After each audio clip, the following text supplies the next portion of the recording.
I told her, you trespassing. I never rented her none of my buildings. He had a blade. He was swinging on me. This one knocked me down. He wants us to go. He has to evict us. No, I am evicting you. I am evicting you. This is Judy Justice. Are suing their former landlord, Charles Ashley, for sabotaging their business, vet bills, and an assault. Court come to order. All rise. Judy enters. Have a seat, please. Kevin approaches. Hello, Judge. Case number 2036, Carter versus Ashley. Thank you. Welcome. Your sisters, is that correct? Yes. You decided, according to your complaint, to go into a business, some sort of a doggy daycare. In what month and year did you decide to go into that business? This year, 2 months ago, May. Do you have any dogs of your own?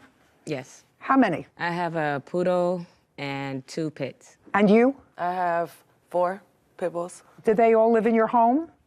They did, yes.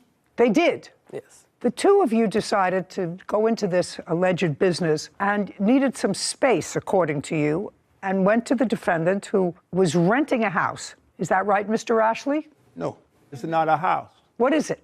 It's a building. What kind of building? It's a commercial building. Okay. On this commercial building lot, there's a backyard or a back Yes. empty space, and it's an open space with a fence. Yes. So it's not a home. No. What arrangements did you make with the Carter sisters to rent them that space? I made arrangement with Deborah Carter. Yes. Charles hands a document to Kevin, who brings it to Judy. She reviews it.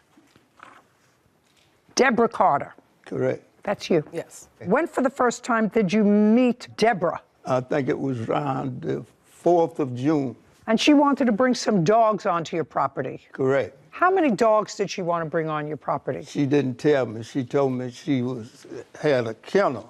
And when I got there and she had the dogs there in 2 cages, it was 7 dogs, 7 pit bulls. In cages? And yes, and they're there today. They're still there? Yes. May I see them, please?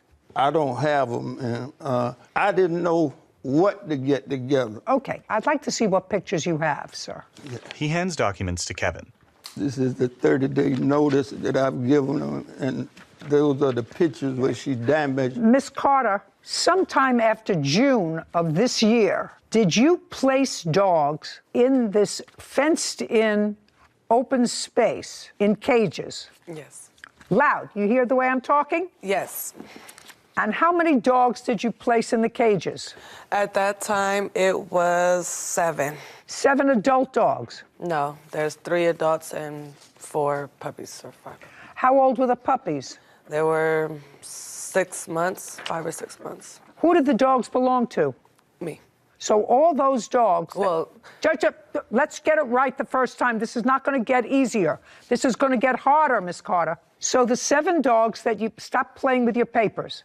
The 7 dogs that you placed in the cages were your dogs. Mine's my sister's and another friend. How many were yours? You had 4 pit bulls. Mm-hmm. Were your 4 pit bulls there? Yes. Yes, that's a yes. So you're 4. Your sister has 2 pit bulls. Were her... Look at me. Your sister has 2 pit bulls. Were her 2 pit bulls there? Yes. So that's 6. And somebody else had 1. Mm-hmm. Who was the person who had 1? They're not here. It's a friend. We were watching their dog. They okay, have a dog. So you put your 4 pit bulls, your sister's 2 pit bulls, and a friend's pit bull in 2 cages. No. How many cages? There are 4 cages, but... Okay. I'd like to see pictures of the 4 cages. There you go. Denise hands a photo of caged pit bulls to Kevin, who brings it to Judy. And that's just to separate them. Your Honor, when she... By 6. Shh. Just a second. Prior to meeting the defendant, where did you keep your 4 pit bulls? In the yard at my home. Was it in the backyard that you kept the 4 pit bulls? Yeah, they had space in the backyard, but they stayed in the house. And then when it's time to do their thing, they go outside. They stayed in the house in the living room. So they were house dogs? Yes. And what about your 2 pit bulls? I stayed in the front house. They stayed in the house with me. On what date did you bring your pit bulls to the yard? June 4th? June 6th. 6/6. And you paid him for a month. Mm-hmm. Is that right? Yes. How much did you pay him for the month? $500. And the 3 puppies that were 6 months old, what did you intend to do with those? We had people that wanted them. We were supposed But to move. just a second. Were they yours or hers? Who did the 3 puppies belong to? Me. They belong to you. So don't speak for her. Okay. Good. I've been speaking Now, for just all a my sec. life. I don't care what you've been doing all your life. Right now, I'm getting answers to someone who may or may not be swift enough or savvy enough not to tell me the truth. Did you ever have more than 7 dogs in the yard? No. Okay. So this is what I'm sort of confused about. Of the 7 dogs that you kept in his yard, 6 of them were pit bulls that belonged to you. And what you're suing him for is you say because of him, you lost your kennel business where you want, well, that's what it says here. You lost your kennel business. Daycare. What?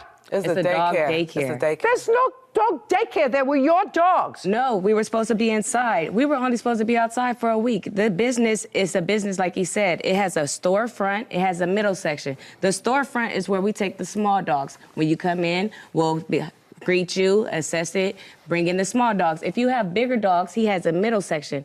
We were supposed to split the building in half. And he never He split. never cleaned the inside of the building. We had to go in there, power wash it ourselves. We bought our own paint.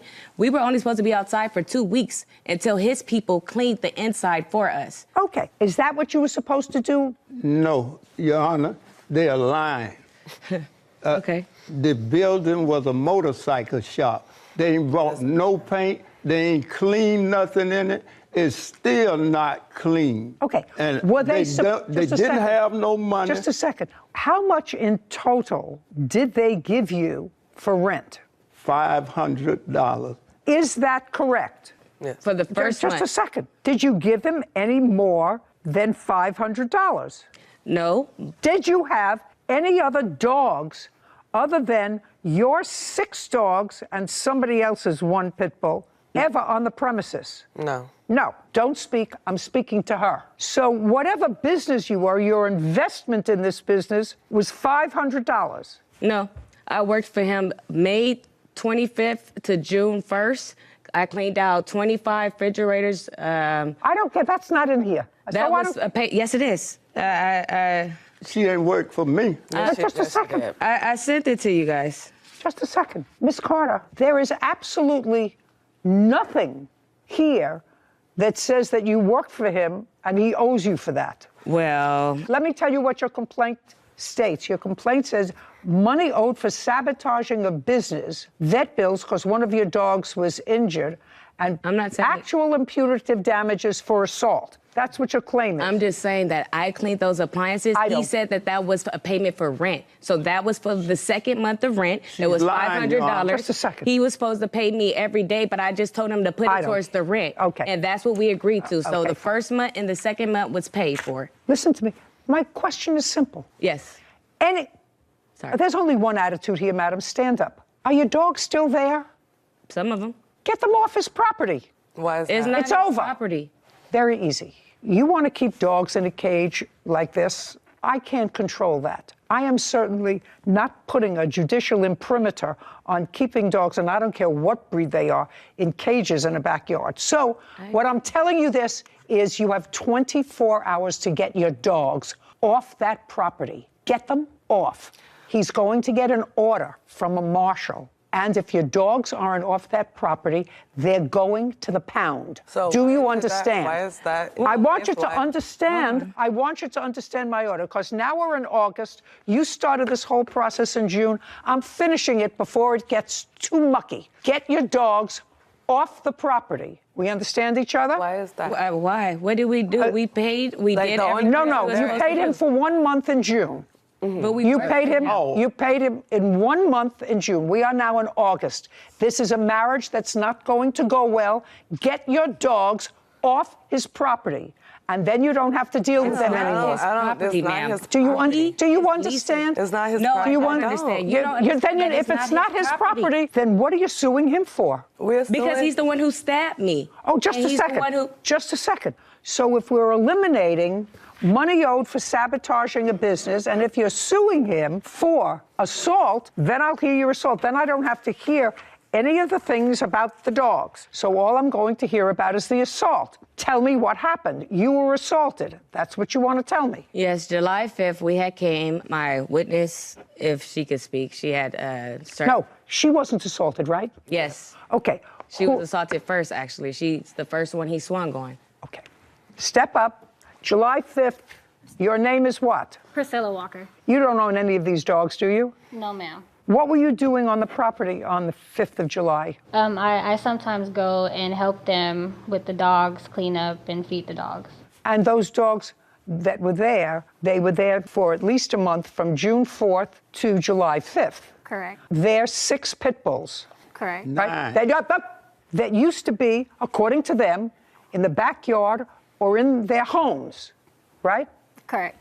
Okay, now, Priscilla, I want you to look at me, and they're your friends, right? So you went over to help them. Yes. I want you to tell me what it is that caused them to take these house dogs, dogs that were in their homes and in their backyard if they had to relieve themselves, don't speak, and move them into cages in a backyard in a commercial building. I want you to tell me that. Your Honor, that wasn't the intent. They moved the dogs for a bigger space because they're entrepreneurs and they wanted to start a business. Just a second, it's not their business.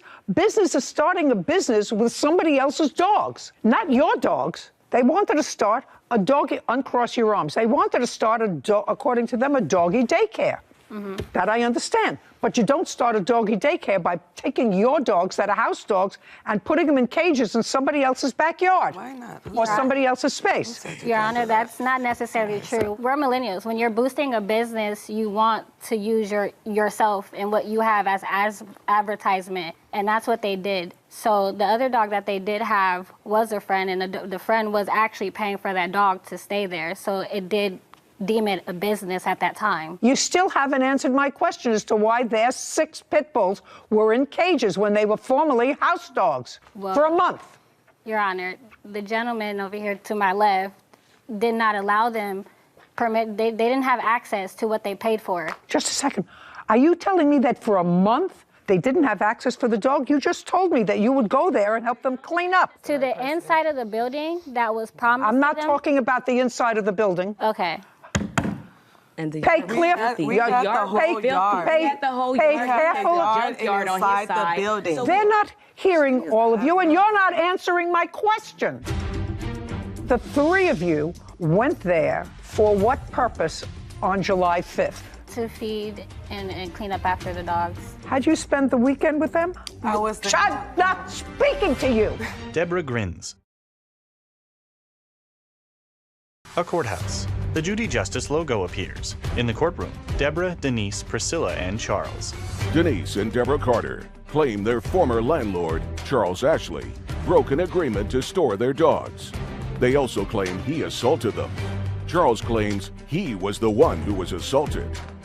Okay, if I was starting a doggy daycare business and I had house dogs, my little Shih Tzus, running around the house where they have been for years, I would not take them and put them in cages in a back vacant lot in order to demonstrate that I had a business. My dogs just a slept in second. the house. They slept in the house. They didn't roam in like your little Shih Tzus. They didn't do that. Just a Those are second. pit You bulls. told me that they stayed in your house. I said they slept in the house, in a cage, in an area. Yeah, well, that's exactly what I'm saying. I don't understand how you could take your pets. But they stayed outside. Because we were offering other things. We wanted to have one. All right, let's get to the assault. I'm not interested in this. Now, Your Honor, I have the lease here. I'm paying the owner $4,000 a month. He lied Okay. to the loaner and said he wasn't going to do any subleasing. He subleased the only us. thing I'm interested in Right. He is subleased us. the only thing I'm interested in is the assault. The So, only- Priscilla, Yes, don't ma'am. speak. The 3 of you went there for what purpose on July 5th? To feed and clean up after the dogs. Okay, and you had done that before? Yes. And when you got there on July 5th, was that over a holiday weekend? Yes, it was. It was a Tuesday. It was a Tuesday, so July 4th was on a Monday. Yeah. Had you spent the weekend with them? I was there. I'm not speaking to you. Had you spent the weekend with them? No. Yeah. Okay, you say yes, she says no. I'm not asking you a question. Do you understand? So you spent July 4th. Go Go ahead. You spent July 4th with them. Is either yes or no? No. When did you meet them on July 5th? Around the morning. Around what time? 11 a.m. You're asking me with a question. 11 a.m. I don't know if it was 11. I'm asking you. 11 a.m. Did you have a discussion with them? Regarding the dogs, what you were going to do that day? Of course, we always have discussions about what we're going to do during the Okay. day. When you spoke to Deborah, did you ask her when she had last seen the dogs? No. No, you did not. Deborah, prior to July 5th, when had you last seen the dogs? July 4th. What time?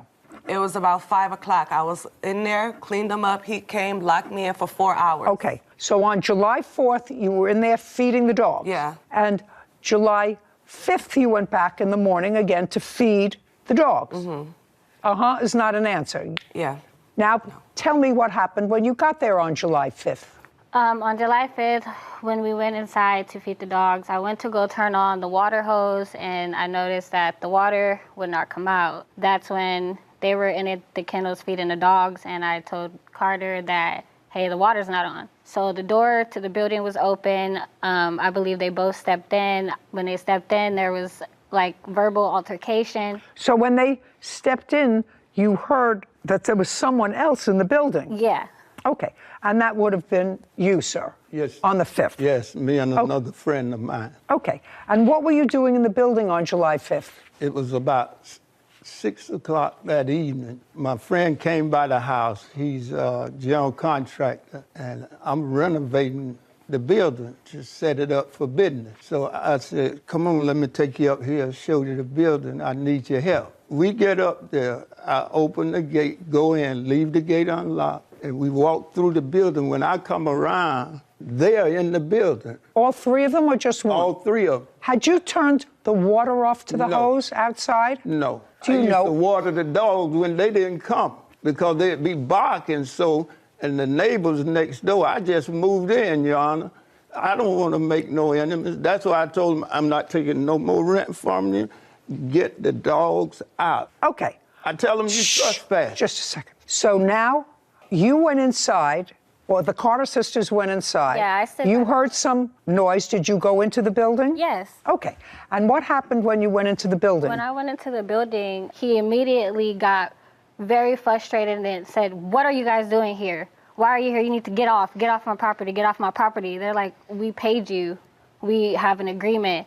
And next thing you know, he pushed Deborah Carter, he pushed her, and then that's when Denise Carter got in the middle and said, no, you're not, don't put your hands on my sister. The situation ensued. The gentleman that was inside stopped everything and walked him out of the building. And as he's walking him out of the building, and we're walking out behind him so that we can try to figure out what's going on with the water, he slams her foot in the door and tries to lock her in and pushes her. And that's when they started pushing on the door because at this point he's trying to lock them in. Lock them in the building? Yes, ma'am. Okay. When they actually, the gentleman stopped him and the door opened, I seen what type of altercation it was. I didn't want anything to do with it. I'm like, so at that point, nobody was injured? No. Okay. So now you're outside. Now we're outside. Okay. And you're outside in the back, The back area area. where the dogs are. Correct. Tell me what happened next. So as we're walking, I'm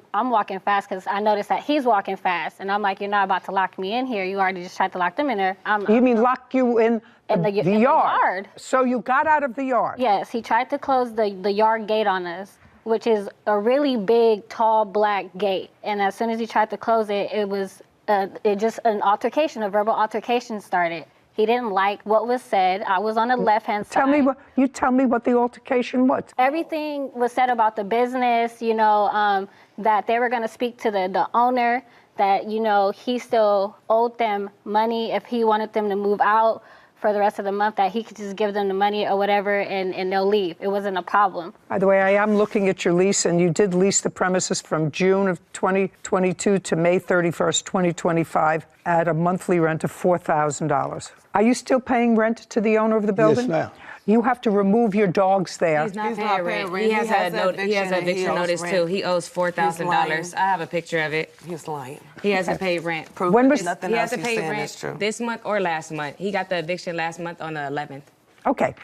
Right now, he has not been evicted from the property. Is that correct, or have you? Right. I just paid him yesterday.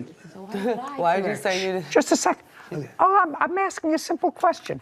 I have before me, ladies, pay attention. I have before me a lease that gives him 3/4 of the building and the backyard. Until he's evicted, until this lease is deemed void, you have to remove your dogs within 24 hours of today. Why? I am evicting you with a marshal tomorrow. Get your dogs out of there.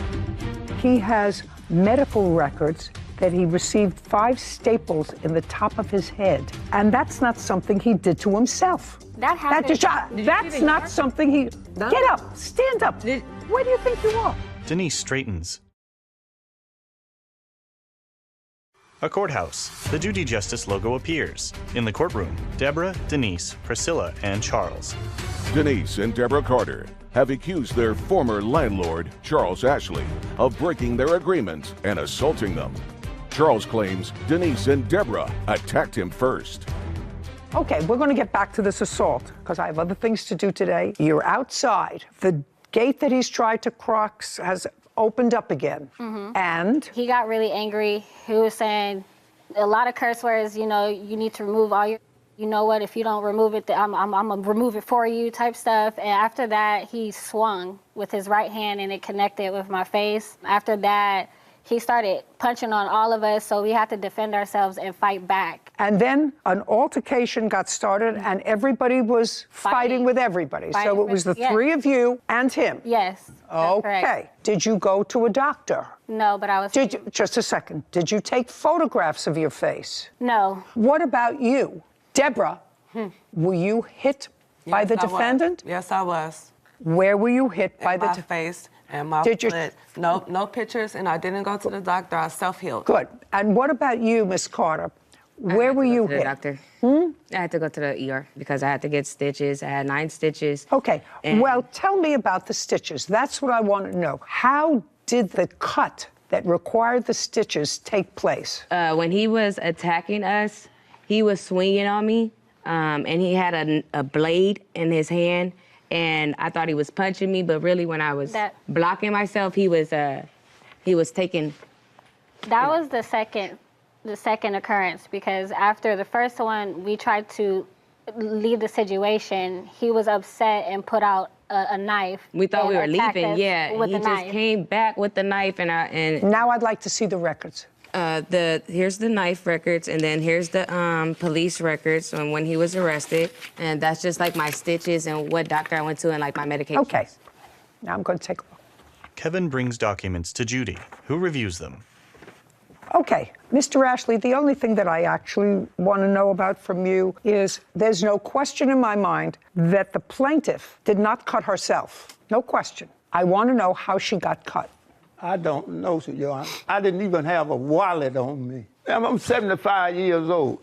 I wouldn't even argue with her. I went to the back door, the gate, and they had a trash can where they had propped it open. So I went to move the trash can, and that's when this one hit me and knocked me down. And when I was coming up, Deborah hit me in the head with a 2x4, and blood just went everywhere. Did you go to the doctor? Yes. I'd like to see your report. It's in the record.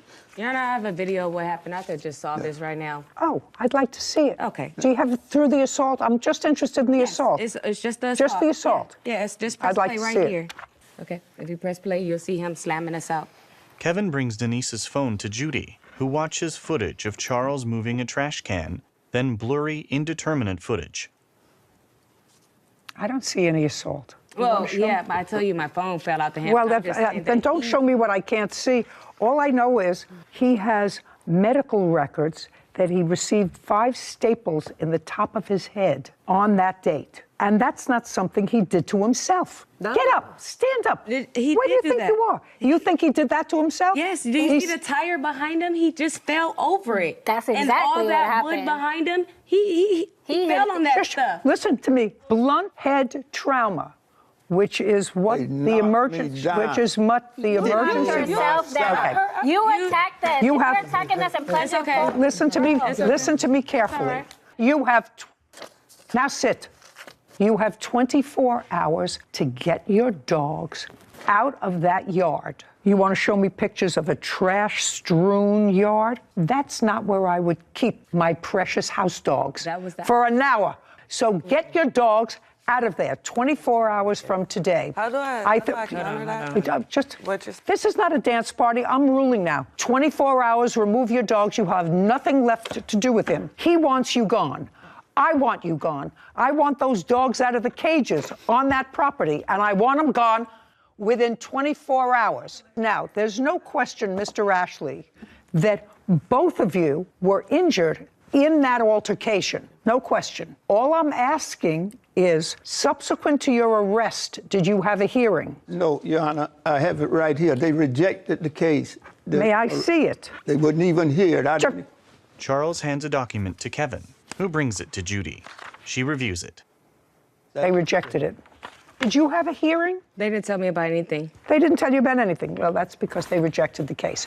Okay, I'm telling you, because I'm issuing an order, I'm giving it to you. You're the lawful tenant of the building. You can take it to a marshal, take it to the sheriff. Those dogs have to be out of there within 24 hours. We're done here. This court is adjourned. You know, it is what it is. I thought it was a good decision. It was the truth. He has no consequences. It just is the reason why you don't believe in the judicial system. I'm not going to be renting out to them no more, and I'm not going to rent to nobody. I think that it's so cruel to keep 7 dogs in small crates, day, night. Especially in a commercial building, open lot. People shouldn't have dogs that do that. There should be a license required to own a dog, not necessarily to be a dog, but to own another living creature.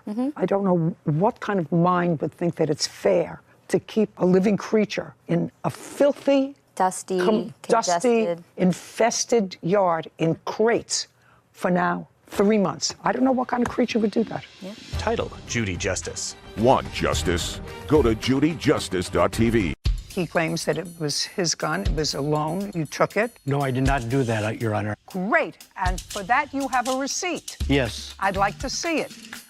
I left it at home. Do you have any statements, text messages? No. This is ridiculous. This is Room. Alan Lukowski is suing business owner Gene Clunn for a semi-automatic rifle. Court come to order. All rise. Have a seat, please. Kevin.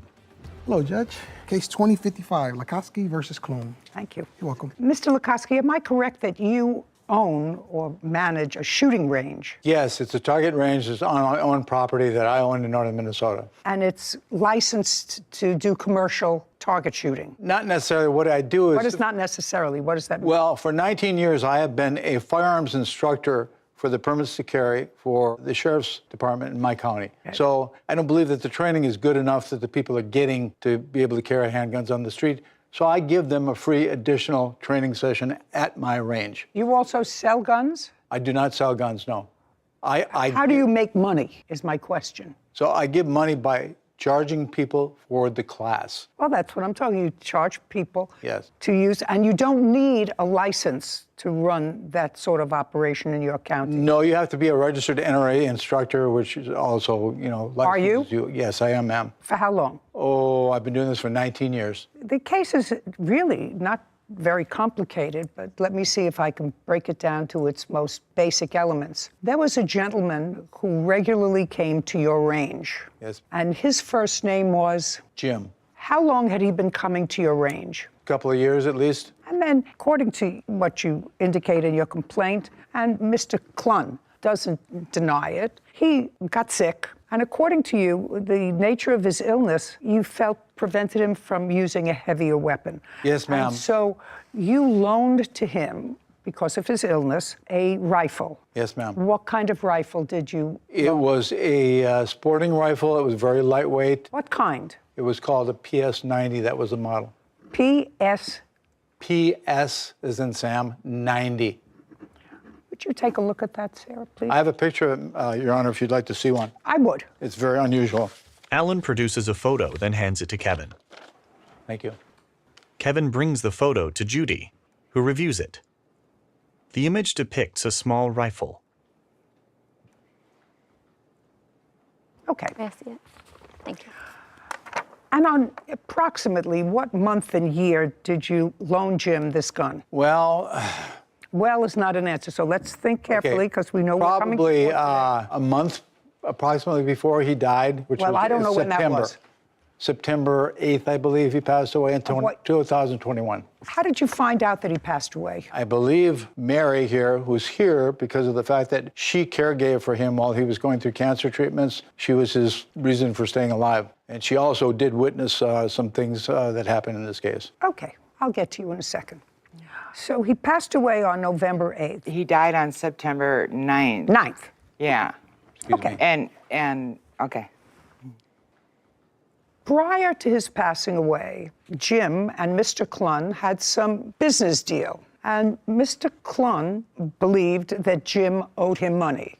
So far, right?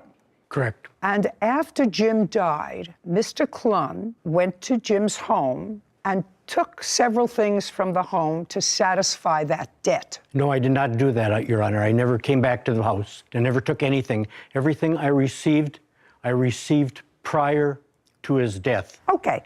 Tell me when you received the gun that belonged to Mr. Lukoski. Looks like 5/20/21. Can I see what you have that indicates that you received the gun in May because you gave it to him about a month before he died? Approximately a month. Well, Could have been a little longer. it had to be longer. Okay. I picked it up the 5th month. In May. Yes. Okay, and you couldn't have given it to him in August. Yeah, you're right. It had to be before then. Okay. And tell me the circumstances, because that's what this case is about.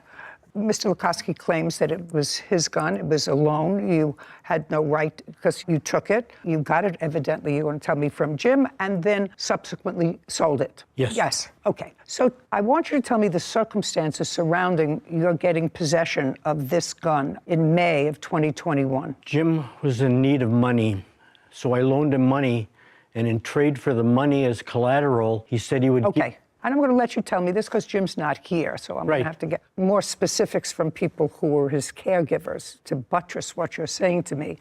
He needed some money. How did you know him? Best friends from high school. And you remained friends.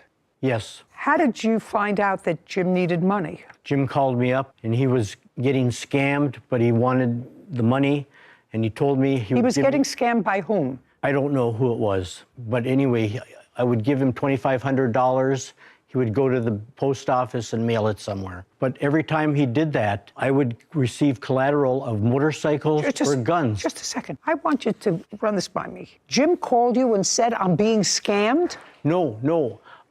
I think he's being scammed. I don't care what you think. Okay. What you think is unimportant to me. I want you to tell me the circumstances surrounding the money that you gave to him. He called you and said... He needed to borrow money.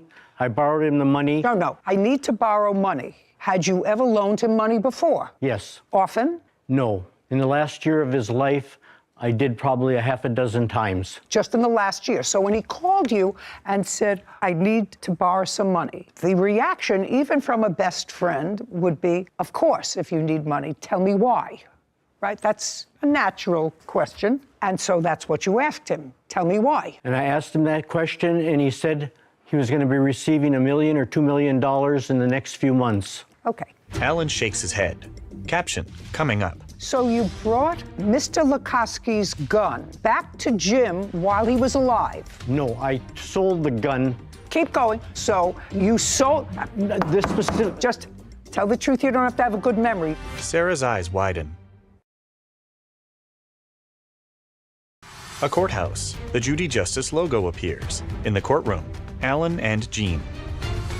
Alan Lukoski claims business owner Gene Clun owes for a semi-automatic rifle. So did you ask him how? I asked him how, and he said he had it all planned with this guy he was sending the money to. That's all he told you about it? Or did he go into specifics? He did. It had to sound interesting to you, Mr. Clun, because if my best friend called me and said, I need to borrow some money, and I said, tell me why. And she said, because I'm going to come into $1 million shortly, but I need to borrow money to get it to this guy before I get the $1 million. I would say, explain that to me. And I did. And he said... And he said? He said, that he would be receiving money in the next month or 2 months. Mr. Clun, then you would say, how does that, and can I get in on it? You know, if I'm sending you $2,500, which is what you said you gave him, I would say, oh, gee, $2,500, that's a reasonable investment, and I'm going to get a return on my money of $1 million shortly. I would say, is there any piece of that for me? I didn't question him. He just wanted the money, and he said in return for the money, he would give me the motorcycles and guns as collateral. Okay. May I please see the written agreement that you had? Verbal. So other than you and Jim, nobody knew about this agreement? Not that I'm aware of. Now, when was the first time you gave him money? Looks like May. May? Of 2021. 21. Okay. And when was the last time you gave him money? 7/6/21. Between May of 2021 and the beginning of July, how many times did you give him money? 4 times. And you have that documented with bank records, et cetera? Right here, Your Honor. Okay, great. And tell me how much in total you gave him. $7,500. Kevin, would you bring me the documents that Mr. Clun is looking at, please? So in total, you gave him $7,500. And in return, according to you, you took possession of how many motorcycles? 3 motorcycles. And they belonged to Jim? And he signed over the titles and everything to me. Well, they were collateral. Right. But he signed over everything and gave me the titles for everything. I see the titles to the motorcycles. They're sold, ma'am. Interesting. As well as the rifles that I got also. I'm just asking you, do you have the sales receipts from the 3 motorcycles? There were 3? Did you say 3? Yeah. Do you have the sales receipts from the 3 motorcycles that you say you sold? No, but I was paid $5,000 in cash for the 3 How am I supposed to know that, sir? You sold 3 motorcycles. Okay. How am I supposed to know? I mean, all this is coming out of nowhere, actually, with no proof whatsoever, unless you're prepared to give me some flesh on this bone of a case. Could you stand up? Your first name is Mary? Yes, it is. What's your last name? Wellman. Were you Jim's caregiver? Yes, I lived in the upstairs of his house. Were you a tenant? We were friends since the late 90s when I first moved to the area. So regular caregiver of his, or were you just as needed? He developed cancer in the late 90s, and I stayed, then I lived with him in the first 2 years because of the 50-50 survival rate and the constant trips to the Mayo Clinic from where we lived were an entire day trip. And then after about 3 years, when he was kind of back on his feet again, I moved out, but we remained friends and we rode motorcycles together and we did lots together. And so you lived in the house? Yeah, and I moved back in. Okay. Were you living in the house when he bought these 3 motorcycles? 2 of them I was. A dual sport that he had changed or upgraded to ride a little bit more rough terrain, possibly into Canada. Okay, just to... yeah. That much flesh on the bones I don't need. Okay, I'm sorry. Did he buy them new or used? He had bought them used. In approximately what year? Well, would have been during the cancer, and so it approximately 2000 to 2003. Do you know anything else about his dealings with Mr. Clun? I do know the motorcycles were in the garage when Jim died. No, they weren't. Don't. Okay. Don't speak. How do you know that? Well, I had on and off go out there for things, but then Jim's nephew had come and removed one of the bikes right after Jim had passed away. So the nephew came and removed one? Mm-hmm. But this was after he passed? Yes. What's the nephew's first name? Anthony. Do you know Anthony, Mr. Clun? Yes, I do. Okay. Did you get the motorcycle from Anthony? Nope, I got the motorcycles from Jim, the motorcycles that were left after Jim passed away. Okay. Now you can sit down. Okay. All right, Mr. Clun. Do you have any statements, text messages, or anything else indicating that Jim indicated to you that he could give you as collateral this rifle, other than the fact that he had it in his possession? I got more than 1 rifle. I have checks that were written out to Jim, and that's what we did. But that doesn't answer my question, Mr. Clun. I don't care how many rifles you had. He only had 1. that he gave to Jim because it was lighter and easier to shoot. And as his illness progressed, if I'm getting this right, it was hard for him to pick up his own rifle. Now, he may have had more, probably did have more, because you took more than one, right? Correct. Okay. How many rifles did you take? I took 3 rifles, 5 pistols.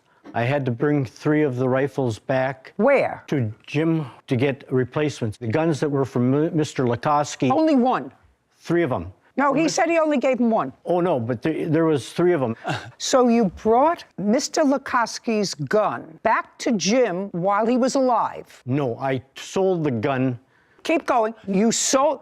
This specific... Just tell the truth. You don't have to have a good memory. Sarah's eyes widen. Caption coming up. If, heaven forbid, something happened to me and my dentist thought that I owed him $25,000, he couldn't come into my house and say, gee, this Ming vase is just going to cover my dental bill. You can't do that. And that's what you did.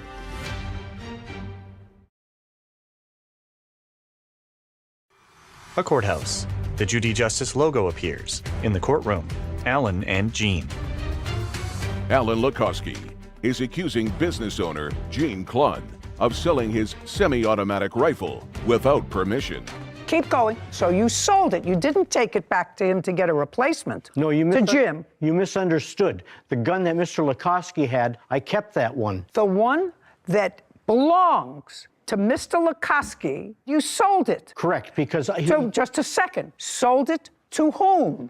The gun dealer in Virginia, Minnesota. Great. And for that, you have a receipt. Yes. I'd like to see it.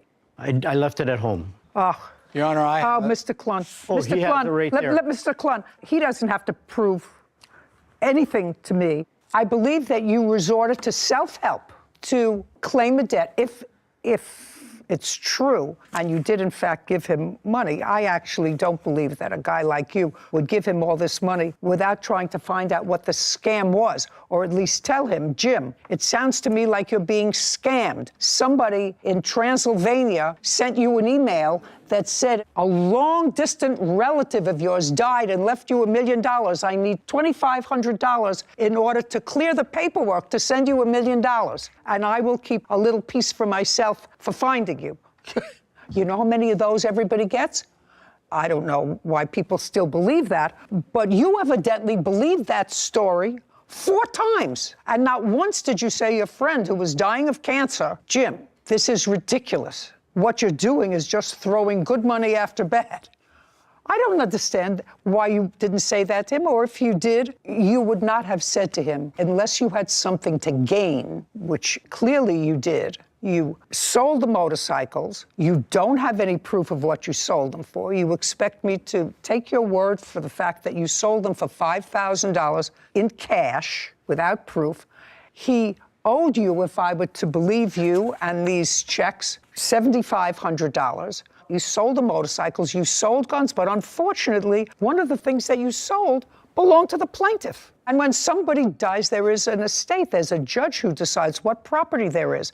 You know, if heaven forbid, something happened to me and my dentist thought that I owed him $25,000, he couldn't come into my house and say, gee, I like this Ming vase.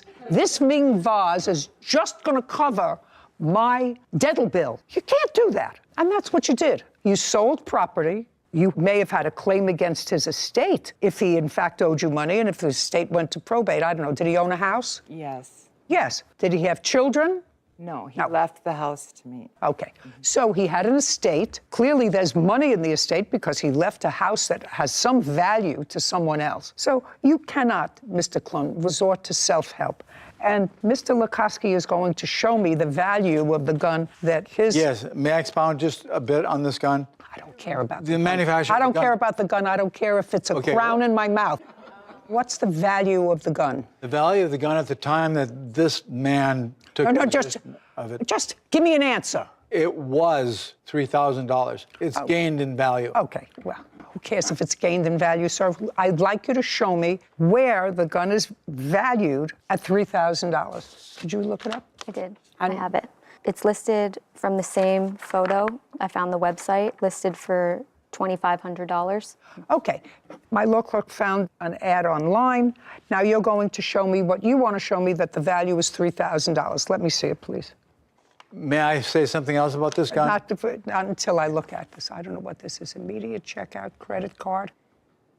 What is this? Look at the very top, please. I see what this is.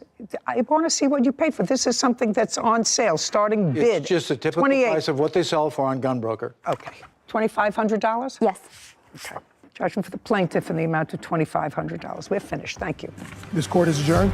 Outside the courtroom, Mary and Alan, then Jean. I'm pleased at the outcome because the information needed to be exposed that there was something terribly wrong. Somebody waits for 10 months and finds out his gun is missing. Too many different people, and no one had the same answer from him at any time. Something's wrong. I don't think he had a choice. There was the only way he was going to win his case because everything's based on mistruth. Sarah and Judy. I could not get my mind around the defendant to have a friend since high school that you're best friends with, you remained good friends with. If one of my best friends came to me and told me, hi, I just need to borrow $2,500, I'm going to be a millionaire 2 months from now, I'd say, are you crazy? There's so many of these scams going around. I know I've seen your phone sometimes gets tripped up with the scammers and in the middle of the night ringing off the hook. It's unfortunate that people fall for these scams and really send their hard-earned money, sometimes that they don't have, to these scam artists, and they're never going to see it again. And I think that people have to be really vigilant. I know there's been warnings and things like that I've seen more publicized recently about scams and just how detailed and intricate they can seem, but it's really just... I get them all the time, as you said. Yeah. I have to go like this and then delete. Delete. Anton, please answer immediately. Your $3,000 refund is sitting here waiting for you. Non-existent. No, sometimes they leave out Anton. Your $3,000 refund is here. Yeah, gotta be smart. And, you know, Sarah, a couple of years ago, I don't know whether you remember, but I just thought about it. People were calling me and saying to me, Judy, I didn't know that you went into the cosmetics business. Oh, yes, I do remember. And the people who crafted the advertisement, you know, with all kinds of real logos on the top reviews of it. And reviews, and I tried this stuff. And I remember being at the gym working out, and a woman came over to me and said, you know, I bought your cosmetics, and they were really terrible. And they keep sending them to me every month. And probably charging her credit card. Charging her credit card. And I tried every vehicle in the government to try to get somebody to... shut it down. Track it down. And the answer was, they're so smart that they use international, you don't know where they could be. They could be in Peru, they could be in Chile, they could be in Brazil, they can be in Canada. And I know that there are many other celebrities who were caught with the same scam net. But this guy said, my friend Jim... was probably getting scammed. Then why would you provide him the money to get scammed? You're absolutely right. Didn't believe me. No. You're right. Title, Judy Justice. Want justice? Go to judyjustice.tv. After the breakup, he assaulted you? Yes. I pushed her. She swung first, I swung back. She punched me in the face twice. After you put your hands on her? Yes. You didn't expect her to give you a kiss after you pushed her. This is Judy's former boyfriend, Ryan Trunell, for the cost of a car, an assault, and filing a false restraining order. Court come to order. All rise. Judy enters. Be seated, please. Hello, Judge. Hi. Case number 204, Bernero versus Trunell. Thank you, Kevin. Now, you have to tell me, are you Miss or Mr.? For the duration of this case, I will refer to as Mr. for legal terms. Mr. Trunell. Correct. Okay. Ms. Bumel, you and the defendant dated for how long? 2 years. And according to what I read, during part of that period of time, you lived at your mom's house. Yes. From when to when? From January to May. Of what year? 2021. Had you lived with each other prior to that? Yes. Where? At his mom's. And how long had you lived at his mom's? About a year, once I turned 18. Prior to your moving into his mom's, were you ever together? Yes. Where? Well, we didn't live together. We were just, we were seeing each other, I mean. From when to when? From April to December of 2019. And then I moved in at the beginning of 2020. So for a long time. Did you have plans to marry and yes. Had you discussed it? Yes. True? We had those conversations, yeah. Great. This case actually has to do with funds that you put in to a car that was supposed to be used by both of you, but since you didn't have a license, the car was put in your name. and the relationship took a bad turn, and you have the car. Is that right? Yes. And you, Miss Bumel, want the money that you put into the car. Yes, we agreed that I would get my half of the money if he kept the car. Well, you didn't put in half the money. You only put in, according to you, a deposit. Yes. So you're not entitled to half the car. At most, you're entitled to your deposit back, and that's what I have to determine. Now, Mr. Trunell, the allegation is that you filed a false restraining order against the defendant, and I believe you spent a little time in custody. Is that correct? Yes, they took me in and fingerprinted me. And that was after the breakup? Yes. All right, so let's go to the car. You were living with your mother when the car was purchased? Yes. Okay. Mr. Trunell, month and year the car was purchased? May of 2021. So that was immediately prior to the breakup? Yes. What kind of car was purchased? 2014 Ford Focus SE. And the purchase price? We put down a deposit of $7,000. Total purchase of the car was just under $11,000. So there was finance charge Yes. on the car. Who financed the car? I did. Through what institution? My bank account. I was paying it through my debit card while I was working. I understand that, but what institution? What Bank of America. Bank of America. And what were the monthly payments? $200 around there. So if the car was purchased immediately prior to the breakup, the plaintiff really didn't get any benefit or use of the car. Very little, maybe at most 30 days. That be a fair statement? I'd say so. Fair statement? Yes. And how much, Ms. Buhlman, did you put into the car? I put in $6,000. Is that correct? Correct. I'd like to see proof that you put in $6,000. Hannah produces a document, then hands it to Kevin, who brings it to Judy. She reviews it. And then I also have bank statements. Sarah, would you do me a favor, just add up these figures for me, please? I'd like to see the bank statement. Hannah hands another document to Kevin, who brings it to Judy. There's one page that is not highlighted. Totals to $7,000, Your Honor. What is this that you gave me? My bank statements for what I paid at CarMax, and then what I take out, I did because I did a cash deposit. So everything I took out at the ATM, I put right into my cash little envelope I had for savings for the car. But there are 2 CarMax transactions. I did it in cash because I was told that it would be cheaper if I did it in cash because it won't be taxed if it was compared to a card. Yeah, but these figures don't add up to the same thing as that. Well, he did pay a little because that is $7,000. No. But these figures I have on the 13th of May, which is when this car was purchased. I have you took out $800. You took out $1,520. You took out another $100. Yes. I may be missing something, but that's all I see. No, and then, like I said, the ATM on the other 2 bank statements, it says $700 and $800, and I believe another $500 for everything I took out in cash for down deposit. I'm not following that. Are you understanding this? Take a look at this. Sure. So she's saying that these PNC bank statements was cash withdrawals that she then used towards, I'm assuming, this large $5,380 first bill, because the totals from this are only total to $2,420. Right. Well, that's all I have. That's your bank statement. This thing that you handed me first is actually unreliable because my 14-year-old child could make that up on a computer. I'm looking at your bank statement, which looks different from my bank statements, but I'm prepared to accept it. Do you have the invoice for the car that you purchased? I have the contract, the bill of sale. Contract. Yeah, I'd like to see it. Ryan hands a document to Kevin, who brings it to Judy. She reviews it.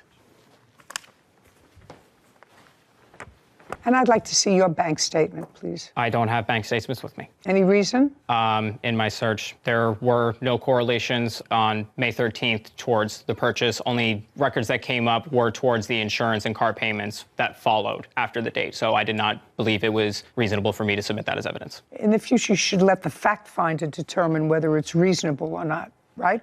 Yes, Your Honor. Okay.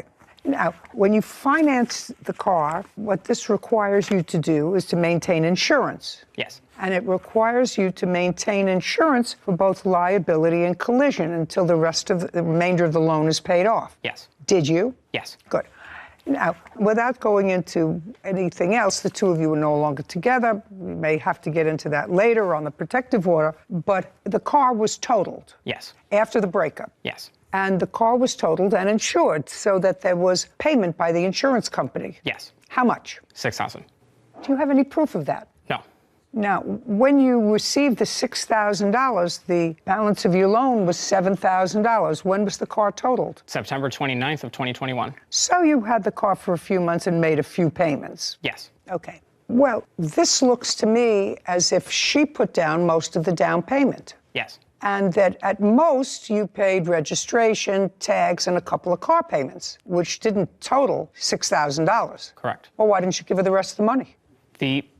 Are you following me? I mean, that doesn't seem like rocket science. It wasn't your money. The two of you broke up. And it's clear to me that you had a minimal investment in this dollar-wise. The reason I didn't was mainly because I was the only person that could hold on to the car and keep it legally. Because it was under my insurance, I was able to finance it from there. Okay. Well, what you should have said to me was, I got a check for $6,000, but the $6,000, didn't that have to go to Bank of America? Yes, it did. It went to Bank of America, went to my account. I used it towards paying off medical bills from the accident, and I used it towards rent for my home. Well, why didn't you use it towards paying off the car loan? The insurance company had paid off the rest of what I was owed to pay on the car to CarMax. They paid it off. Oh, so they paid it off, plus they gave you $6,000. No, let me correct.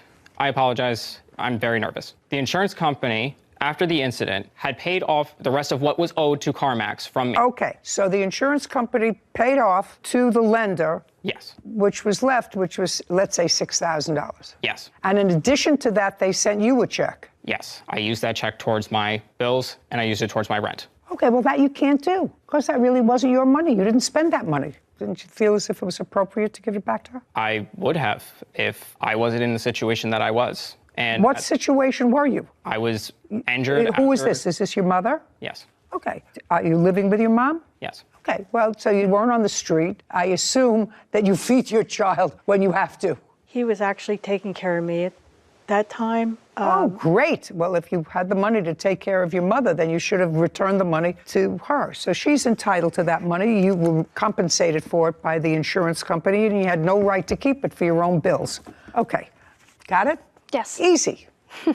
Easy peasy.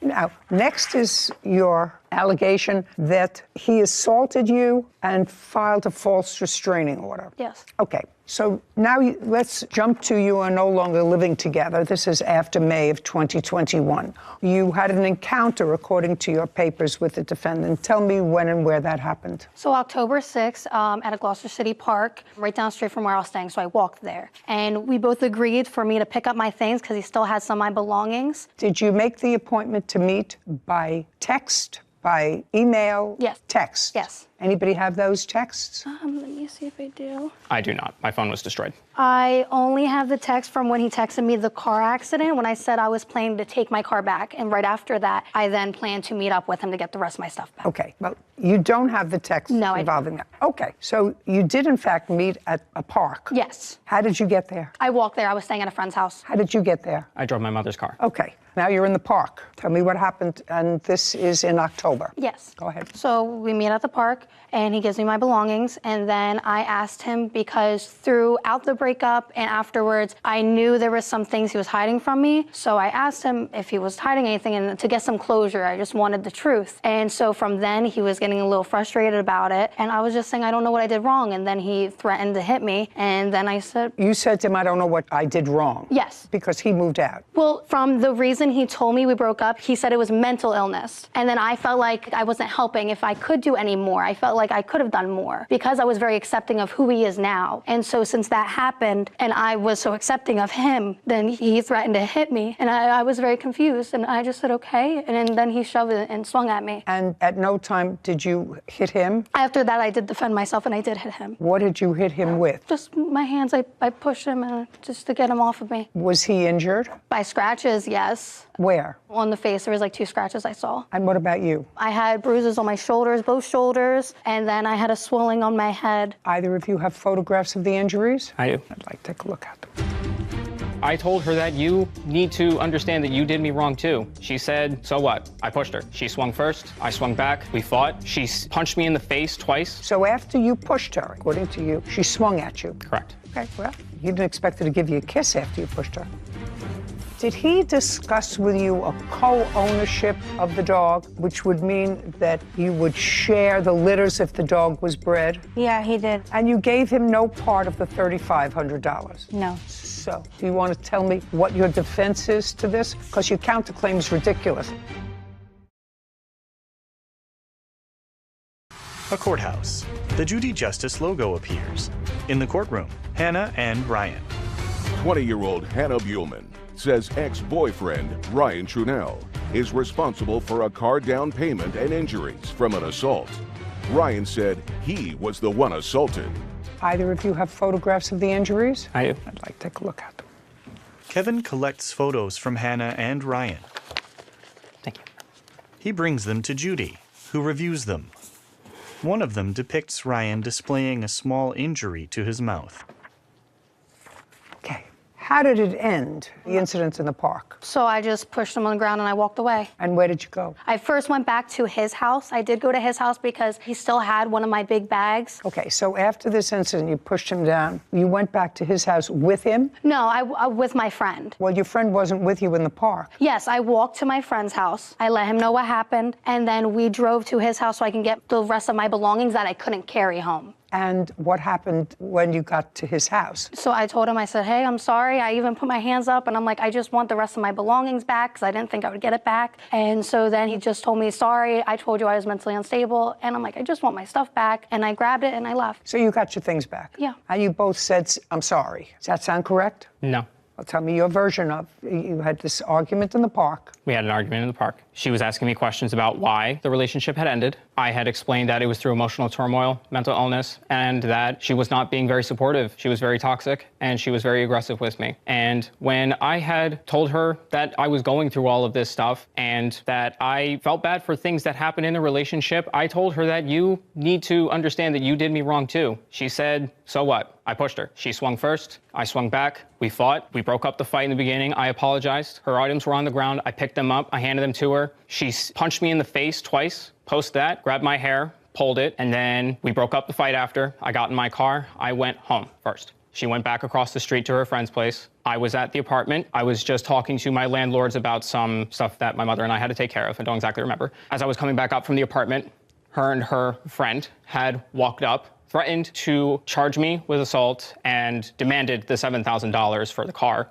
then and there. I said I didn't have it. I apologized for what had happened. Didn't have it. You apologized for spending the money? Yeah. That's what part of the argument was about, back at your apartment. Well, there wasn't an argument on that. I apologized for it, but she still wanted the money. She demanded the money. Well, so the money was part of the argument. Yes. Did you both go to the police station? Yes. Yes.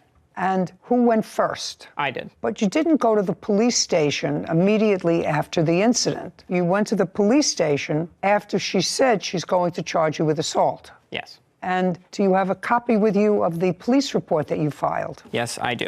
Ryan hands a document to Kevin. Thank you. He brings it to Judy, who reviews it.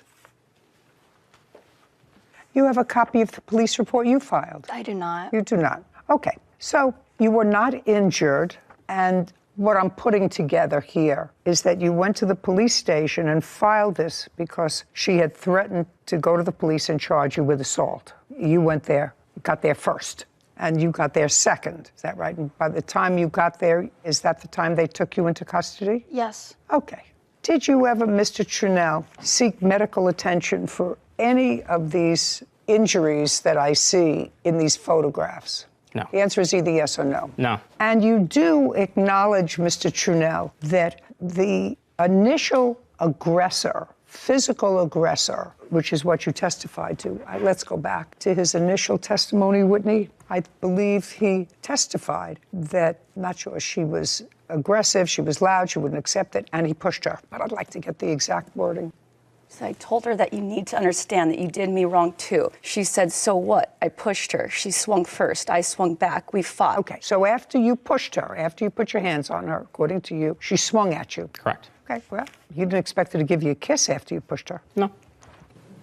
All right, Miss Buellman, I Really, I'm looking at your complaint, and your complaint is seeking $6,000 in damages. Well, you already have, according to you, that money invested in the car, which he got back. So you are entitled to that. And since that's the extent of your claim against the defendant, I'm granting your petition in the amount of $6,000. Judgment for the plaintiff. We're finished here. Thank you. Thank you. This court is adjourned. There were a lot of factors going on, I believe, just between both of us. I'm just more than grateful to finally get this over with. I've been waiting too long and Just a lot, I think, that I had to work on, too. fighting for it and put so much work and time into it. A lot of the things that were going on in my head was me being depressed, having to deal with a lot of what was going on in the world at the same time, too. Well, he was like trying on makeup and stuff when we were together, and I was showing him how to do makeup, and I was being very supportive and just telling him, you know, you should get help, go get a therapist. I felt like she was pushing me away. And I don't know why he thought the other way around, because We just both go our separate ways, and we both just try and be happy. And I didn't know what to do, and what I was doing I thought was supportive. Sarah and Judy. That must have been a very difficult breakup for both of them after being together for a significant number of years. But that's tip number 1 of Judy Justice is never put your hands on someone. And tip number 2, never purchase property, dogs, cars, timeshares with someone who's not your legal partner or without a contract. I mean, we've seen this time and time again. Those people who don't follow that advice have kept me in business for 27 years. We'll keep telling them that. You're right. Case number 2021, Parker versus Miles. All parties, please step forward. Frankie Parker is suing his tenant, Miranda Miles, for the cost of a French bulldog. Mr. Parker, this case is about a puppy that you allegedly sold to the defendant. Yes, ma'am. That you want to be paid for. She has some sort of nonsense counterclaim. Yes. Which I will get to and resolve quickly. Great. So, Mr. Parker, you have a home that has 2 units in it? We have a triplex, so it's a house and then it's a triplex behind the house. So you live in the main house? Yes.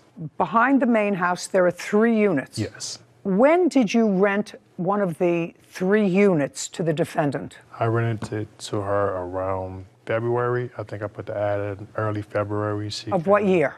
2022.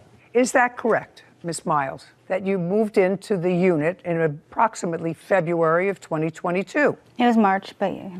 You put the ad in February? Yes, ma'am. Moved in March. And what was the rent that you had? $1,250. Do you have children? Yes. How many? 1. How old? 9. According to what I read, you decided to go into the dog breeding business. Yes, ma'am. You knew nothing about dog breeding. Well, I know about dogs, but I didn't know about French bulldogs. That was kind of new to me. What is your regular business, sir? Property management. Other than the property that you live in, do you have any other property that you manage? Yes, ma'am. You're really supposed to be sort of an expert before you go into the breeding business. Yeah, well, I dog had a breeding lot of business. help. That's sort of a foolhardy thing. I had a lot of help. I wasn't by myself. I had people that was already breeding. They had 20 years. Okay, 30 so years you had experience. somebody to Yes, give ma'am. you sort of instruction. I didn't just jump into it. Okay. Yes, ma'am. And you decided to breed French bulldogs. Yes, ma'am. You purchased your first 2 French bulldogs, a male and a female, when? I purchased them around January. Of 2022? Yes, ma'am. And then you bought another one. Yes, ma'am. Another good When female. did you purchase the other one? I bought the other female around February. Okay, that's about the same time that you posted an ad for this unit that you moved into. Yes, ma'am. All around the same time. And that dog, I believe, based upon my recollection and my memory isn't what it used to be, I think the dog's name is Dolce. Dolce, yes, ma'am. How old was Dolce when you purchased her in February? She was approximately 3 months. How much did you pay for her? I paid $3,200 for her. And did you have AKC papers for her? Yes, ma'am. Now, according to your complaint, when the defendant moved in, she moved in March, she moved in with her 9-year-old daughter. The 9-year-old daughter saw this dog, Dolce, became attached to the dog, yes, fell in love with the dog, and the defendant agreed to purchase the dog. Yes, ma'am. And you acknowledge that you agreed to purchase the dog. Yes. In March of 2022, how much did you agree to pay Mr. Parker for the dog? When I rented the apartment, he's told me $2,500. He told you 20. That's not true. Now, He said $3,500. Miss, shh. He comes to my house, knocks on my door randomly all the time. He put cameras on Then all my move. neighbors. Listen to me. I don't have the money. Listen to me. Well, that's again not his problem. He wants his rent on time, and he would like to be paid for his dog. A courthouse. The Judy Justice logo appears. In the courtroom, Frankie and Miranda. Frankie Parker claims his tenant, Miranda Miles, owes for the cost of a French bulldog. Miranda is countersuing for harassment and invasion of privacy. Miss Miles, I want you to think more clearly. Try to be clear. He had just paid $3,200 for the dog. I didn't know that. So, according to you, he agreed to sell you the dog for $2,500. Yes, and then he changed it to 35 when I moved in. Oh, so before you moved in, he said 25, but after you moved in, he said 35. Yes. Did you agree to pay him the 35? Yes. Okay, so now you have an agreed price of $3,500, which sounds more reasonable than 25 because he paid more for the dog. Yeah, that's not entirely true. I told her $5,000 at first. Okay. But we'd do a co-ownership, which brought the price down to $3,500. Okay, right now, she agreed to pay you $3,500.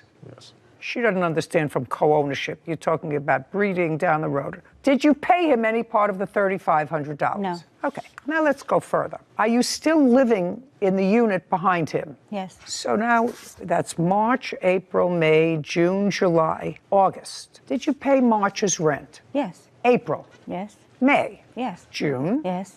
July? Yes. And August? Not yet. Did she pay everything except August so far? Yes, but I had to take her to court to almost evict her to get the money. Okay. When did you start eviction proceedings? In what month? I started eviction proceeding in June. How much behind in rent was she? She was just that month, but she had been late 2 prior times, so. Okay. How late is late? Well, I give you a grace period up to the 4th. Sometimes it's like the 10th. Sometimes it was like the 10th. Yes. So we're not talking about months late. No, she always paid. When you took her to court to evict her for non-payment of rent, she came up with the money. Yes. Now, we're August 5th now. Did you pay your rent? Not yet. Honestly, I'm struggling. I'm unemployed right now, and he knows my situation with my bank and my account right now, and he knows why. I have no funds at this moment. Oh, but that's his business. I get it. See, that's his business. Do you work? Not at the moment. Why? Because I got fired. Why? Because I didn't have transportation, and I've been. So you didn't go. Well, if you don't go to work or if you come late, then you get fired. Right, and I also have health problems that I've been going through as well. That is also, Miss Miles, not his problem. I know. Now, I'm going to go back to something that Mr. Parker said, because I think that it's sort of important for me to be able to resolve your counterclaim, because for sure, you owe him the price of the dog, which you still have, correct? Yes. Did he discuss with you a co-ownership of the dog, which would mean that you would share the litters if the dog was bred? Yeah, he did. I wasn't very clear about it, but yes, he did, and I was willing to do that, so I was able to afford the dog. That's going to help me resolve the issue. And you gave him no part of the $3,500? No. So, do you want to tell me what your defense is to this? Because your counterclaim is ridiculous. I don't even remember what it is. For harassment, slander, invasion of privacy? He comes to my house, knocks on my door randomly all the time, every day. Then move. Just a second. Then move. He put cameras on all my neighbors. Listen to me. I don't have the money. Listen to me. Move. I don't have the money. Well, that's, again, not his problem. He wants his rent on time, and he would like to be paid for his dog. Right. Okay, let's move on to something that's viable, okay? Let's talk about this breeding of the dog, which I think would be absolutely ridiculous. Have you taken the dog to the vet? Yes. Dog's gotten its shots? Absolutely. Okay. And other than the fact that you say you're not working, there's no reason that you're not paying him for the dog, which you originally agreed to. No. $3,500, judgment for the plaintiff. We're finished. Thank you very much. But, Your Honor, she's supposed to get full breeding rights. I'm not giving her full breeding rights to anything. She can't take care of herself or her 9-year-old. She has no money. How is she going to breed a dog? We can't do the co-ownership. No, well, you're not doing a co-ownership, sir. She just bought the dog for $3,500. Period. That wasn't the agreement. Just a second. You keep the papers. Do you understand? Okay. Do you keep the papers? She doesn't get the AKC papers. Okay. She keeps the dog, which means she's going to take care of the dog, get it spayed, do whatever she's supposed to do with the dog. Okay. You get $3,500, and don't make deals like this again. Do you understand? Yes, ma'am. Great. This court is adjourned. I wanted either to have the full dog and not no co-ownership, but I guess it didn't work out for me. You know, I was trying to get the whole amount, so we won't have to do a co-ownership anymore. She can either get the dog, the whole rights to it, or just pay me out. I think he was trying to help me pay for it, and that's why he said the co-ownership, because I was unable to pay for the whole $5,500. The whole rights to it, or just pay me out, you know. I think that's what he was trying to do. But I think overall the judgment was fair. We live next door, so we have to. I hope that we can actually do this together, and We're good. Me and him are good. I hope it does run smoothly and we don't have any more like mishaps. Sarah and Judy. The case itself was easy, Sarah. Promised you buy the dog. Your daughter is in love with the dog. And he said, well, I can't pay for it.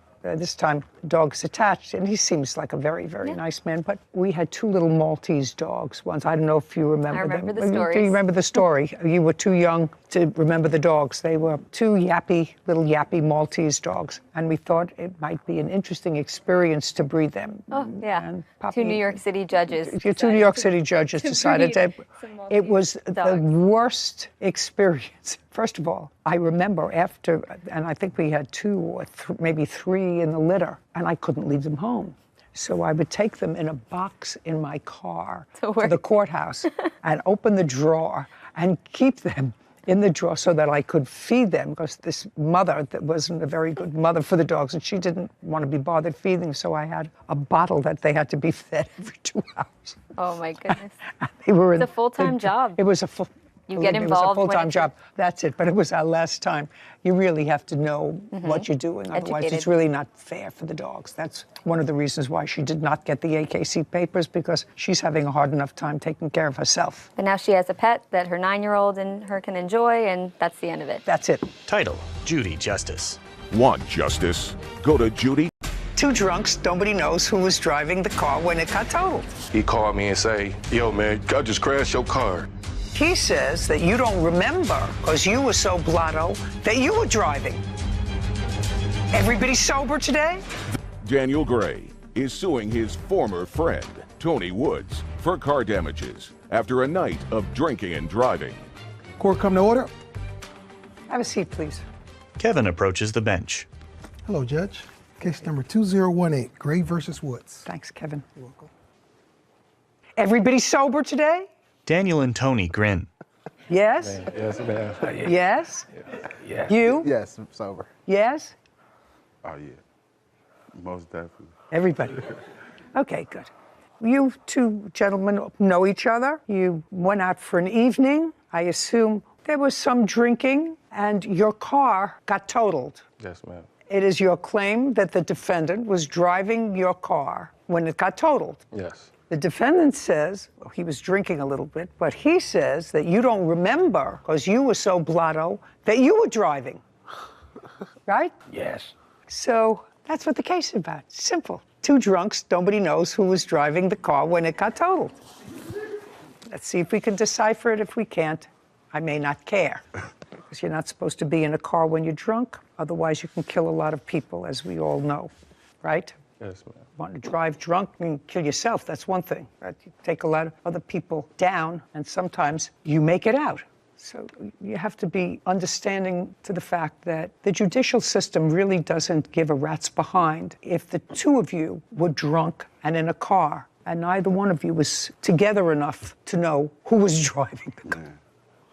When did this incident happen? It was November 27th, 2021. How long have you known Mr. Woods, Mr. Gray? I've known Mr. Woods about 20 years, I would say. So you've known him since you were kids, Yeah, since high school. and you have gone out frequently. Yes. Does he come to your house? Yes. You go to his house? Occasionally, yes. Occasionally. And where were you going on the 27th of November? We were going downtown Ann Arbor to attend some festivities from the Michigan versus Ohio State football game. To a football event. Yeah. How did Mr. Woods get downtown? Well, Your Honor, I got dropped off. By whom? My friend, Friend's name? Lauren. And where did she drop you off? She dropped me off in front of the Starbucks downtown where they were waiting because they were drunk. I didn't drink. They Just a drank. second. Lauren dropped you off at Starbucks. Where were you supposed to go from Starbucks? We were supposed to go to a club and hang out after the game. So you first went to the game? No, they went downtown right after the game, and I came to meet up to hang out. So it was all after the game? Yes. What time did Lauren drop Mr. Woods off at Starbucks? I would say it was around like 3, 4 o'clock, In the afternoon? I believe so. What time did Lauren drop you off? It had to be about 5:30, 6 o'clock, And when you say it had to be 5:30 or 6 o'clock, how do you know that? because the game was over. I don't know. I don't watch football, so I don't know when it starts and when it finished. Do you remember what time the game finished? No, I don't remember exactly. Okay, the time. so let's say Lauren dropped you off at 5:30. How did you set the time for Mr. Woods to meet you so that he could join your party? The game is over different times. Did you text him? Did he call you? So on the way, we had left from my barbershop, me and my witness here, Mo Chop. So you weren't at the game, you were in a barbershop? Yeah, we were at the barbershop at first. We watched the game. Oh, you watched, so you at didn't the go to the barbershop. game? We didn't attend the actual game, no. Okay. We watched the game at the How many people, you, Mohammed, and who else watched the game at the barbershop? I mean, the barbershop was full of, we were still working at the time. We had left work after the game was over to go downtown to, Were you watching the game or were you working? I was doing both. I would have hated to be your last haircut. No, actually, it wasn't a lot of people there because that was the biggest game of Michigan's season, the last game, Ohio State. It's a big rivalry, so nobody was at our barbershop. So really. it was just party. It was, Judy waves a finger around. It was just party. you know, I'm old. Yeah. So, you know, it was just party. You said, Mohammed. It was a party. It was just party. Okay. So you left the barbershop, but how did you find out to meet them at the Starbucks? We had been communicating through text. So you knew what time they were leaving the barbershop, and then you got dropped they off. Now, what were you doing with Lauren? I was waiting to get to them. Where were you before? I was at home. I watched the game at home. With Lauren? No, with myself. Well, how'd you get Lauren to take you to Starbucks? Oh, I just asked her and gave her some gas money. Okay, so now you're at Starbucks, you meet up, and who's driving? I was driving. Okay, and that would have been a mistake. Excuse me? That would have been a mistake. I wouldn't get behind the wheel of a car, sir, if I was at a party all afternoon watching a big football game. Ma'am, I wasn't at a party. I was at my barbershop. I know you were at your barbershop. Yeah. Look at Mohammed. I know you were at your barbershop, sir. There had been any drinking going on at that time. There was no drinking in the barbershop, Mohammed? There was people participating. Some people weren't. Some people were. I wasn't. I wasn't participating. All righty. Okay. So now you go from this party in the barbershop all afternoon from this very big game, and you pick him up, and where were you going? At that point, we decided to go to a bar. Where was the bar? I'm not familiar with downtown Ann Arbor area, but like it was a bar that was suggested by. Stand up next to him. He's not familiar with a whole lot of things. You suggested a particular bar, Mohammed? Yeah, How far is that from the Starbucks where he was dropped off? about a couple blocks over. Okay, and you were in the car? I was in the car. Were you sitting in the front or the back when you picked up Mr. Woods? I was sitting in the passenger seat at this point. So Mr. Woods got in the back? Yes, he did. And you were going a couple of blocks to the bar? Yeah. Step by step, what happened next? So traffic is jam-packed down there, so we really just inching to the bar. We get to the bar, we go inside, we have a couple drinks. Okay, so now maybe 6 o'clock, Yeah. 6:30? Yeah, dark outside. And you have a couple of drinks at the bar? Couple drinks, yeah. What were you drinking? I was drinking water. That's not a drink that they like to serve at a bar. I was a designated driver, so. Well, after we left the bar. Okay, so you were the designated driver, and Mr. Gray was drinking. Yes. What was he drinking? I don't remember what his drink is. You remember what you were drinking? Yes, ma'am. What? I had one beer. Okay. Even he can't keep a straight face. You know, it's hard. It just, don't speak. Now, you were the designated driver. When were you designated the designated driver? Well, think very careful. Before you answer my questions, you know. Okay. I'm already 2 steps ahead of this game. I've When were you, I've watched you on TV, yes, I know. when were you designated the designated driver? When we left the bar, I was the designated driver. No. So it was when you left the bar? Yes. And who designated you the designated driver? Well, I kind of designated myself. I'm pretty familiar with the Ann Arbor area. It's actually my idea to go downtown, so. So you asked Mr. Gray if you could drive? Yeah, I thought it would be the best idea. And Mr. Gray said okay? Yes, he did. So you drove, and where were you going from the bar? To another bar. Better pickings at the other bar? Just bar hopping, you know, college, downtown, football. Okay, and what's the name of that bar? Where do we go from there? You're not up! Judy glares at Mohammed. Speak, as I look at you. The name of the other bar. Okay, now he helped you with that, right? Yeah, he jogged my memory a little bit. He jogged your memory. Yeah. So if he knew the bar, why did you have to be the designated driver? I don't think I understand your question. It's very easy. You said you were the designated driver because you know that area. Right. I'm saying I didn't remember what bar we went to. I'm very familiar with the area. I just didn't remember what bar we were going to that night. Okay. What happened when you got to the second bar? We had some more drinks and... we had some more drinks? Yes. What was Mr. Gray drinking? You know, I was talking to some other friends that I met up with there. He was off doing his own thing. I don't remember what he was drinking. What were you drinking? Water still at this point. Water. Yeah. Judy stares at him. I like to stay hydrated. She grins at him. Caption coming up. When I come out of the restroom, my car is gone. So I call him and he's not answering the phone. So I'm sitting at the shop waiting. He called me and say, yo, man, you gonna kill me, man. I just crashed your car. I'm sorry, bro. Tony shakes his head. A courthouse. The Judy Justice logo appears. In the courtroom, Daniel, Muhammad, and Tony. Daniel Gray claims his former friend, Tony Woods, drove drunk and crashed his car. Tony says Daniel was the one driving drunk and wrecked his own car. Okay, so now you had a couple of drinks, you had another glass of water. Yes. Mr. Gray and Mr. Woods both were drinking alcohol, and what happened next? We left there, we went to get something to eat. Where did you go to eat? We went to, what's the name of that place? I don't know the name of the place, and he's not going to tell you. It's a hot dog place. It's right around the corner from where we was drinking. And then what happened there? We got something to eat. Okay, do you remember what time that was? You know, I really don't. Well, you've been already to two bars and a yeah. place to eat. So, and if you started out at 6 o'clock, it had to be closer to 9 or 10 o'clock. Right, yeah. Okay, then what happened? Came out of the restaurant. And you remember what you had at the restaurant? I had some waffle fries. And do you remember what Mr. Gray ate? He had a hot dog. And do you remember what Mr. Woods ate? He also had a hot dog. Good. So you came out of the restaurant. Do you remember who paid the bill? I think we all paid separately.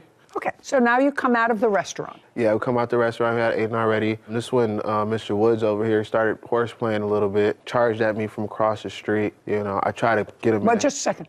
Okay. How did he get across the street? Well, the restaurant was across the street. We parked across the street from the restaurant. Okay, I got it. So I had already got back to the car. Okay. And Mr. Woods over here started horseplaying, and he ran across the street and tried tackling me, and he got me around my waist. I tried to put him in a headlock, but you see the size of his head.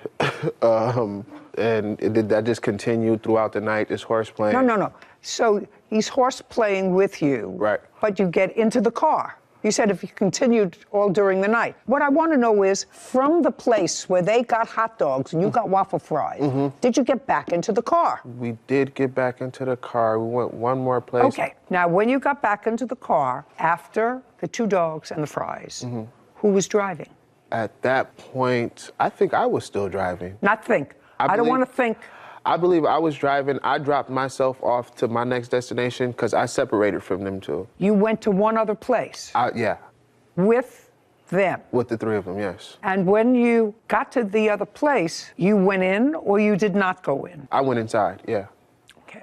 Did you stay there? I did stay there. And what about the 2 of them? They went wherever they went.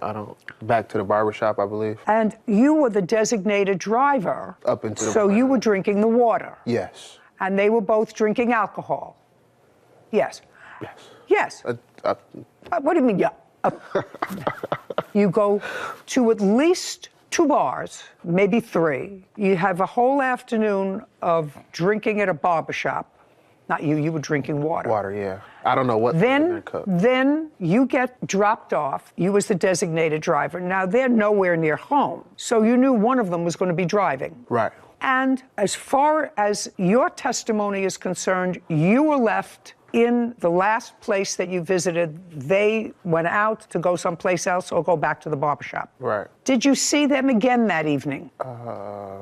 Is not an answer. I mean, we're coming to court today. You know, it's not a photo shoot. You came here for testimony. I don't believe I seen them that night again. No, I'm just talking about that night. That's what we're talking about, that night. This is the night of the accident, the 27th of November, 2021. I didn't see them again. You're in a club. You don't know what happened. Now, when they dropped you off, did you go outside with them or did you just stay in the club? I stayed inside. So you don't know anything else? What happened after that? Now you can sit. Thank you.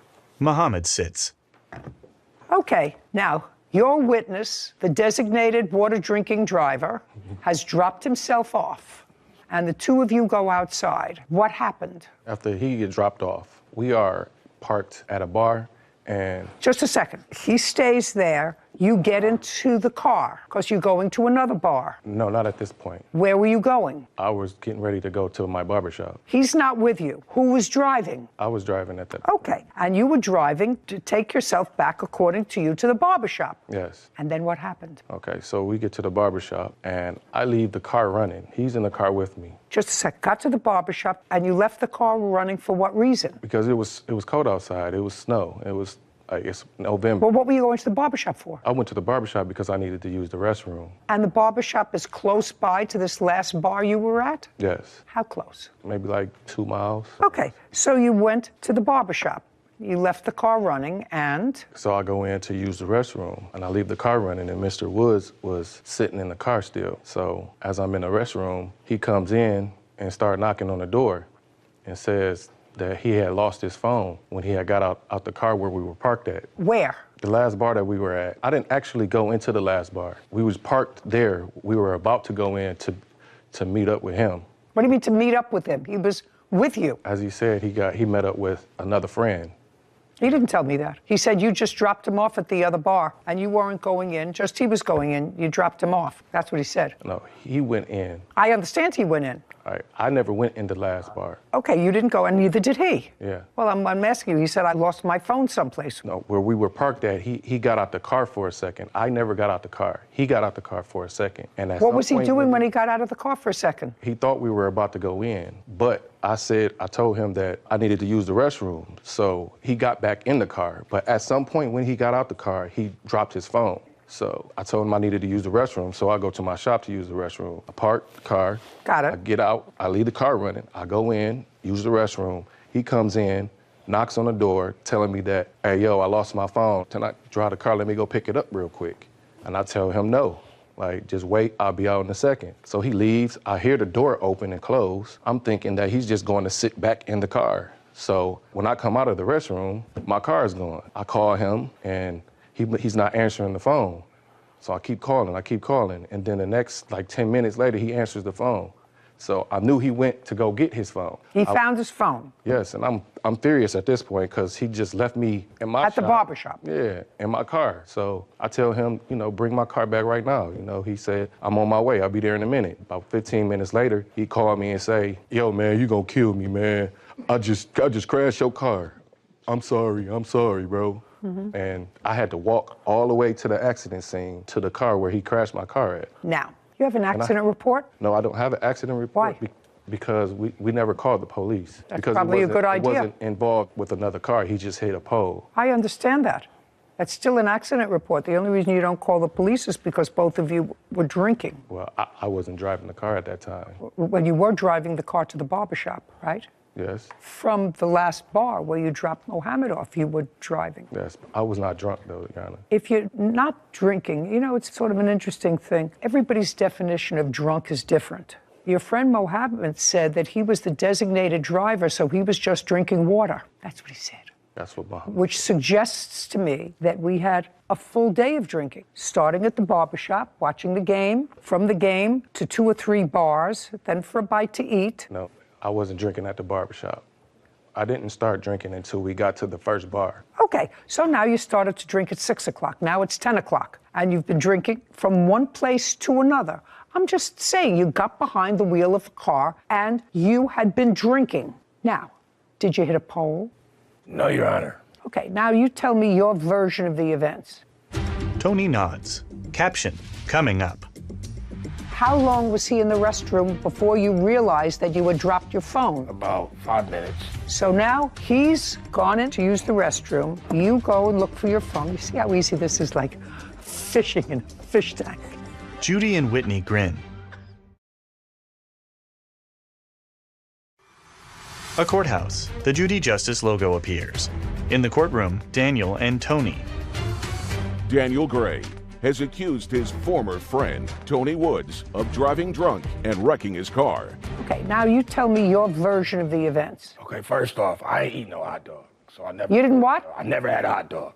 Never ate Okay, hot dog. strike the hot dog. No hot dog. Whitney, It's true. he denies the Record, I hot didn't dog. eat a hot dog either. Yeah, okay. Okay. Denies the hot dog. Okay, so for what happened after they got in the car? First, they were very drunk. Just a second. You don't have to tell me.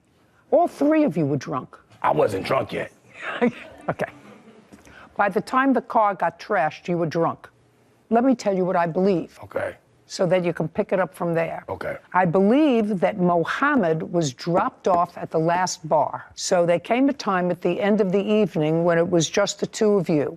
I don't know who's driving, I don't know who's the passenger, but I believe that they dropped him off because otherwise Mohammed, who appears here as a witness today, would have had a better story because he says, I don't know what happened afterwards, because I wasn't there. So there was a time at the end of the evening that just the two of you were in the car. Okay. That's what I believe. Okay, can I tell you before that part, though? Because he was driving down the wrong way of the street. But there's no question in my mind he shouldn't have been behind the wheel of a car. And that's when I lost my phone and my wallet, and we were wrestling in the street. He actually attacked me. Let's move forward. Okay. There came a time when just the two of you were in the car. Okay. When was that? Well, we were sitting in front of a bar that we were about to go to. I got out the car, and I dropped my phone. At that time, I asked him to take me back to get No. You dropped your phone. And you didn't know you dropped your phone because if you knew you dropped your phone, you would have picked it up. Right, correct. Right. So then you got back into the car. Driver's seat or passenger seat? I was in the passenger seat. And Mr. Gray was driving? Yes. And Mr. Mohammed was at the bar? Yes, he was with a friend. He had gone to the bar, so it was the two of you. You're in the passenger seat, he's driving, and he's drunk. Yes. And you went back to the barbershop for him to use the restroom. Just follow, because there was a time when you wanted to go back to look for your dropped phone. Do you understand? Correct. Now, he goes back to the barbershop. How long was he in the restroom before you realized that you had dropped your phone? About 5 minutes. And you realized that you had dropped your phone because you tried to make a call while you were waiting for him. Correct. And it was snow on the ground, correct. It was snowing, and he didn't have a Frankfurter. Yes. So now he's gone in to use the restroom. You go and look for your phone. You see how easy this is, like, it's like fishing in a fish tank. You went inside, and what did you do when you went inside when you realized that you had lost your phone? I told him, let's go get my phone, and he drove us and went and got the phone. Okay, so he came out of the restroom. You got back into the passenger seat of the car. Correct. And he got into the driver's seat of the car. Correct. And what happened? Then we called Mohammed to try to meet back up with him after we got my phone. And then... No. Slowly he turned. Step by step, inch by inch. Now you're in the car, on your way back to the bar where Mohammed is to look for your phone. I got drunk. I think I blacked out after that point. Not according to your answer. According to your answer, you knew exactly what happened, sir. What do you mean you blacked out? You signed a sworn statement. I know we got the phone. I got the phone back. Well, I know you got the phone, so you had to have driven back there successfully to get the phone. Yes. And is it at that point that you get back into the car and you blacked out? No, it was just I got really drunk after getting my phone. Like after that, I just... You don't remember what happened? I remember getting my phone and being drunk. Like, I got my phone. Okie dokie, there we go.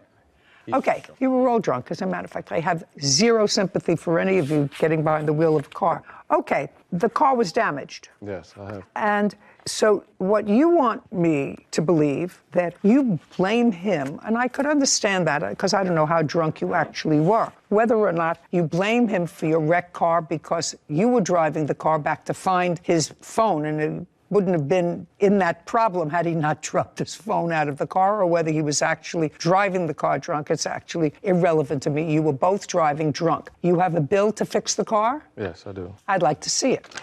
Daniel hands a document to Kevin, who brings it to Judy. She reviews it.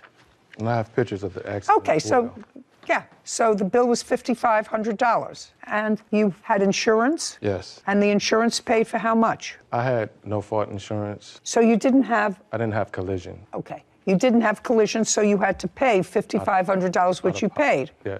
Divide that by 2. $27.50. That's what I thought. So, Mr. Gray, there are some lessons that you learn, and I don't know whether other courts would agree. I have to make a determination as to credibility, and quite frankly, I can't determine between two drunks who's telling me the truth. Because on the 27th of November, both of you were in no condition to drive a car. And I can't tell who actually drove the car at the time that it was wrecked. But I do know that you drove the car from a club to your barbershop, and that neither one of you stayed at the scene, called the police, because both of you were inebriated and knew that either one or both of you were going to get busted for a DUI because you both drove the car that evening. What? Ma'am, I was not drunk at the time that this happened. I did go to the bars, but I wasn't in the bars drinking. That I had one beer. 2750, we're done. This court is adjourned. Outside the courtroom, Daniel, then Tony. I feel like he kind of got the story wrong because I wasn't drunk, but I think that was very fair. I feel like, the judge was very reasonable. I had one beer that day, but I mean, there's a limit to like being drunk in the state of Michigan. It was just one of those drunk things, but we got it taken care of. I wanted to make him look like my vehicle. It was very snowy outside, and something happened, and I don't remember. I didn't do anything. I just called a tow truck and tried to get the situation solved. And I'm very happy to get this case behind me. Satisfied I got something out of the deal. I don't know. Hopefully we could get back to being friends. He's a good guy. Judy and Sarah. I'm surprised you gave them anything. Unclean hands don't deserve money from this court, as we've seen time and again. So I'm surprised, really, that you gave him even half of what he was asking, because you couldn't tell which one of them was credible, if either of them were credible. And so what are you supposed to do? I mean, I guess splitting it down the middle was, I understand why you made your judgment, but I would have taught him a lesson, given him nothing. Interesting. Drunk driving is nothing to play around with. Yeah, okay. Very serious. Yes. Okay. I'm glad in the DNA it's getting tougher rather than softer. Oh, yeah. Okay, good. Yeah. You may be right. You may be right. I just felt that they were both at fault, and either you leave the parties where they are, or you say both of you have to hurt a little. Yep. I understand. But I actually understand your position. Respect it. Thank you. Want justice? Go to judyjustice.tv. Credits. You moved into your mother's house. Correct. This guy's the biggest bum. You were totally disinterested in her. Well, that's not true, Your Honor. If you didn't see your mother in a decade, if she didn't see me, it's a grandchild. She better keep her fingers crossed that I don't change my will. His brother, Randall Rubin, for unpaid expenses from their mother's funeral. Court come to order. All rise. Judge Judy enters. Have a seat, everyone. Kevin approaches. Good morning, Judge. Case number 2011, Rubin versus Rubin. Thank you. Welcome. Mr. Rubin, this is your brother. Yes, it is, Your Honor. And this case involves sharing expenses for your mother's funeral. Correct. And it is your claim that your brother, who I believe was living with your mother at the time she died, Right. agreed to pay half of the funeral expenses when he received proceeds from a small life insurance policy that your mother had left. Yes, Judge. Our mother only left us a $5,000 life insurance policy. That's what the case is about. Right. Your brother's position is it's not his responsibility. He made no such promise. Of course, you do understand that without that promise to pay for your mother's funeral expenses, children aren't normally responsible for the expenses of their parent. You understand that? Yes, Judge. Mr. Rubin, when did your mother pass away? She passed away August 20th of 2021. How old was she? She was 86. And how long had you been living with your mother? Your Honor, I took care of my mother since 1991. Well, if you were taking care of her for almost 30 years, sir, what kind of physical malady did she have when she was in her 50s? She suffered from chronic kidney failure. When did that medical condition develop? Pretty close to 91. What is pretty close to 91? Beginning in the 90s, 91, 92, etc. So when you moved in with her, was your mother sick or was she not sick? She was sick. Did you live with your mother because it was not only good for your mother, but because it was good for you? That's what I'm trying to get to. The answer is yes. Yes, and you moved into your mother's house? Correct. That she owned or rented? She was purchasing it through a mortgage. She owned her home? Yes, ma'am. Correct. Was she working in the 90s? She was. Therefore, she wasn't incapacitated to the extent that you needed full-time care. At the beginning, no, ma'am. when you moved in with her, she was employed on a full-time basis, Correct. sufficient enough to get a mortgage from a bank based upon her income. Correct. And what were you doing in 1991? I worked. For whom? Associates. For how long? Off and on from 91 till about 2 years ago. What does off and on mean? I had several jobs in between. I sold cars for various car dealerships, and I also owned several businesses. When you lived with your mother, who paid the mortgage? My mother did. Did you pay your mother for any expenses? Rent, gas, electric, phone, anything? Or did you live there and you had an agreement? You lived there, she wanted your company, whatever it was. She lived alone? At the time, yes. In 1991, she was just living alone? Correct. And I assume, therefore, happy to have your company. Correct. I assume. Okay. So you made no payments to your mother? With the occasional help with some utilities or food, yes. Okay. So you were able, I assume, to save a substantial amount of money? Correct. Just for my own information, so that I can sort of put this thing together. Sure. You have stocks, bonds, savings? No, ma'am. What do you have? You were able to save a lot of money. How did you invest it? I invested in several businesses, which one is my liquidation company. What happened with your mother's house? When she passed, I was still residing at the house. I paid the mortgage by myself for the months of September 2021 as well as October 2021. And I remained there until, I want to say, February 2022. My sister is the executor of the estate, and she sold it just recently for $465,000. Okay, so what I'm gathering from you, you paid the mortgage, you say in September and October, then you stopped paying the mortgage November, December, January, and February. That is correct, ma'am. But you lived in the house? I did. Rent-free, because you paid nothing? Correct. Where are you living now? I live in Nogales, Mexico. And you live in a house, you live in In an apartment, ma'am. You pay rent? I do. Anybody live with you? No, ma'am. What's your rent? $250. Okay. And what was the mortgage payment in your mother's house? I paid $1,750 even.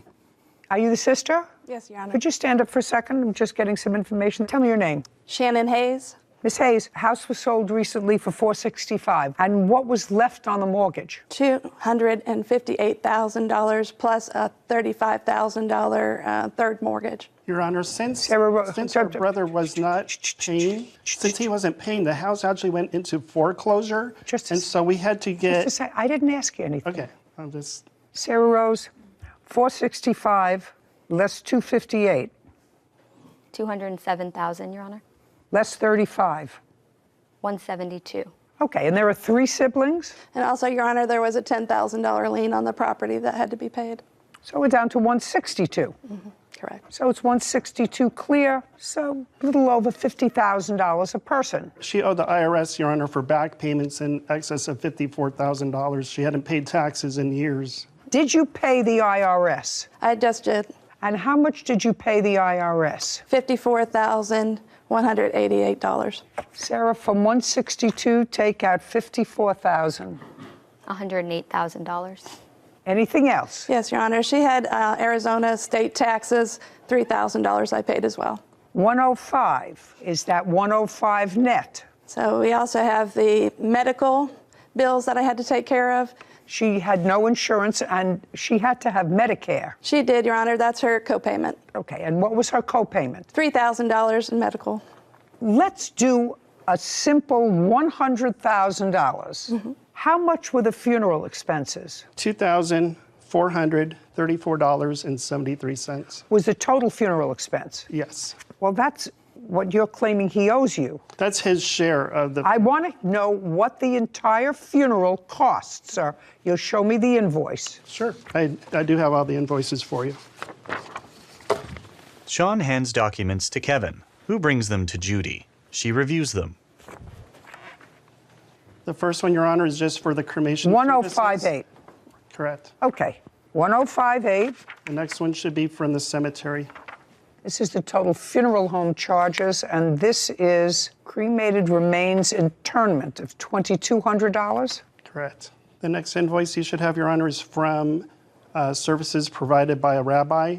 Okay, that was $600. Your Honor, it was actually $700. I paid the rabbi $100 as an honorarium. No, that's $600. Whatever you want to pay him as an honorarium, that's fine. So the total expenses are $3,858. You should have another invoice for a proposal for a headstone as well. $1,717. Yes, Your Honor. $3,858 plus $1,717. $5,575. That's it. Okay.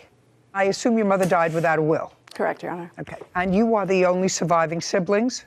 Yes, Your Honor. The estate will be divided into 3 parts. Correct. So each one of you will get about $33,000 from the estate after all of the expenses have been paid. There's also the real estate commission fees that we didn't mention to subtract from the net income. And what were the real estate commission fees? $30,000. Oh, that's a substantial amount. Yes, Your Honor. So 108 less 30, $78,000. So now you're down to $25,000 each. That's correct, Your Honor. What I'm trying to figure out is, even giving you all those expenses that you paid, your mother's estate, absent this $5,000 life insurance policy that there was, correct? And you got a share of that life insurance policy. How much? Yes, the answer is yes. How much did you receive? $2,500 even. Okay, $2,500. Yes, ma'am. And did you get a share of that life insurance policy? No, Your Honor. Did you? Yes, Your Honor. I also received $2,500. Great. And the estate had net, after everything, at least $75,000 divided by 3, which is $25,000 apiece after you pay all expenses, which in this case would have been funeral expenses. Do you understand where I'm coming from, sir? I do. I have children and grandchildren. 10 years is a long time. That's a grandchild. If she didn't see me at least once a month, she better keep her fingers crossed that I don't change my will. A courthouse. The Judy Justice logo appears. In the courtroom, Sean and Randall. Sean Rubin is suing his brother, Randall Rubin, for unpaid funeral expenses. Randall is countersuing, claiming Sean defamed him. So now, if what you're asking me, Mr. Rubin, is to find that you had an agreement with your brother to pay 1/3 of the funeral expenses because the two of you each paid 1/3 of the funeral expenses. Is that what you did? Well, Your Honor, that's either a yes or a no. It is a no. I'm the only one that had the money to process our mother. He would not even sign to get her processed to continue the cremation. I have evidence here I'd like to submit to you where he agreed to pay me half of it out of his life insurance. Okay, that's all. I have text from him. Just a second. I'm going to take a look at it. You have to understand, Mr. Rubin, Yes. that at this point, if I find that he agreed to pay for half, then you understand that you agreed to pay for half of her funeral. Ordinarily, the funeral expenses, you may front the money for those funeral expenses, but if the deceased had sufficient money in their estate to cover their last expenses, and those would be medical expenses, which you paid out of the estate, correct? Yes, Your Honor. Taxes, which you paid out of the estate. Yes, Your Honor. You paid out of the estate after you sold the house, broker's fees.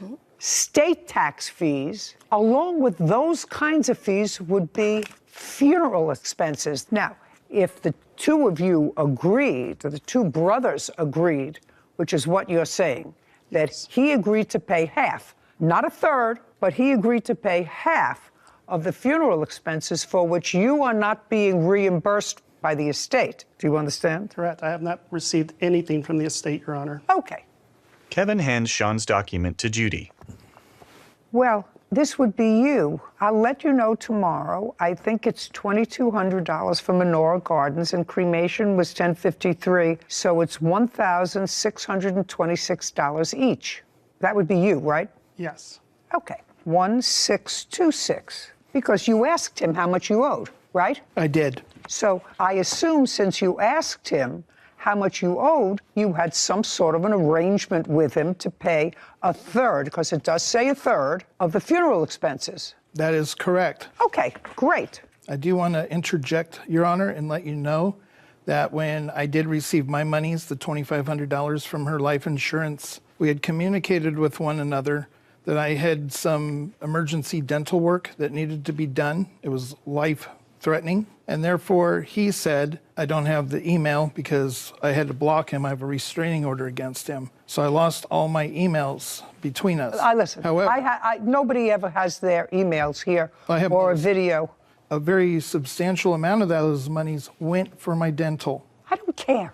How old are you? 59, ma'am. You have lived rent-free for 30 years. And according to you, you had businesses. You worked most of that time, either selling cars or on and off for a company for 30 years. You made an agreement with your brother to pay 1/3 of your mother's funeral expenses. And as far as I'm concerned, if you had dental problems, pay for it from the resources of one of your businesses because you had no expenses. You have very little sympathy for you. You lived in the house for months without paying the mortgage. That's outrageous. That's taking money away from them. Do you understand that? Yes, I ma'am. say you lived in the house for 3 months rent-free, at least 3 months rent-free. So if you paid mortgage payments for 2 months, I would say to you, sounds pretty reasonable to me. You know, there's a story that's created. Correct. And what's created here is there's unequivocal information in these text messages that you and your brother and sister, because you, sir, are claiming that he owes half. He doesn't owe half. That was never the agreement, according to what you gave me. According to what you gave me, and in your own hand, you say this is what you owe me, $1,600, not $2,600. Well, Your Honor, if I can explain, the reason why I said half is only me and my brother were included in life insurance policy. My sister was not named on it, and it was only for $5,000. So, sir, listen carefully to me. I mean, if we put our money together, we could have paid for it. Listen carefully to me. That has nothing to do with you. Exactly. The same with his dental proceeds has of nothing your to do with mother's me. final resting should have come out of the estate. That way it would have been borne equally between the 3 people who will profit from the estate. You understand? I understand, Your Honor. Very good. So if you understand that, the math is simple. If he pays 1/3, you get your sister to kick in whatever she's getting back from the $25,000, and everybody is equal. Well, Your Honor, I mean, you're already getting the vibe that this guy's the biggest bum who lived off his mother, sponged off of his mother. Let me explain something to you. That is unnecessary here. Unnecessary and really quite stupid. Stupid. You handed me evidence, sir, that you made an agreement with him. He asked you what he owed. You told him. Yes. $1,600. That's what you told him that he owes you, $1,600. That's correct. And each of you are getting a certain amount of money for nothing from your mother. I'm going to ask you some questions. Prior to her death, when was the last time you saw her? When was the last time you saw your mother? Month and year? I honestly do not recall, Your Honor. Okay, just a second. Was it in the decade that she died? Yes. Okay, well, she died in 2021. So when did you see her? Probably several years before that, Your Honor. Well, so you didn't see her in the decade before? Your Honor, you have to understand, her house was infested with bed bugs. Pay careful attention to me. I asked you some questions. Yes. My question was, when was the last time you saw your mother? So you hadn't seen your mother in a decade. When was the last time you saw your mother? I saw my mother frequently, Your Honor. It was May, Mother's Day. Okay, Mother's Day of 2021. And Your Honor, I did... Shh, I'm not speaking to you. March of 2021. Prior to that, when did you see your mother? November 2021. Wait a minute. How could you see her in November 2021 if she passed in August of 2021? November 2020. Okay, May 2021, November of 2020. Prior to that, when did you see your mother? I saw her frequently because... No, not frequently. Month and year. I don't have the... Did you see her every month? No, Your Honor. Did you see her every 2 months? About that, yes, Your Honor. Okay, well, between May and November, that's more than 2 months. That's what you can remember. Yes, Your Honor. So it would be fair to say that whether he took great care of her and whether the house was clean or dirty or anything else, your 86-year-old mother lived with your brother, whether you like him or not, and you were totally disinterested in her. You're the one who started this, or I was about ready to finish this case, but when you say he's a bum, I say, you know what? This guy's got to be put in his place. He may have been, but he was the bum who took care of your mother. You started it. A courthouse. The Judy Justice logo appears. In the courtroom, Sean and Randall. Sean Rubin is accusing his brother, Randall Rubin, of not paying his share of funeral expenses. Randall claims Sean spread multiple lies about him. So it would be fair to say that whether he took great care of her and whether the house was clean or dirty or anything else, your 86-year-old mother lived with your brother, whether you like him or not, and you were totally disinterested in her. Well, that's not true, Your Honor. Well, I want to know if you didn't see your mother in a decade, and she had failing health, I would say, as a child, you were totally disinterested in her. I did visit my mother after she had kidney replacement or kidney surgery. I visited her after her surgery. We both did. Just a second. Do you understand where I'm coming from, sir? I do. I have children and grandchildren, right? Sure. 10 years is a long time. That's a grandchild. If she didn't see me at least once a month, she better keep her fingers crossed that I don't change my will.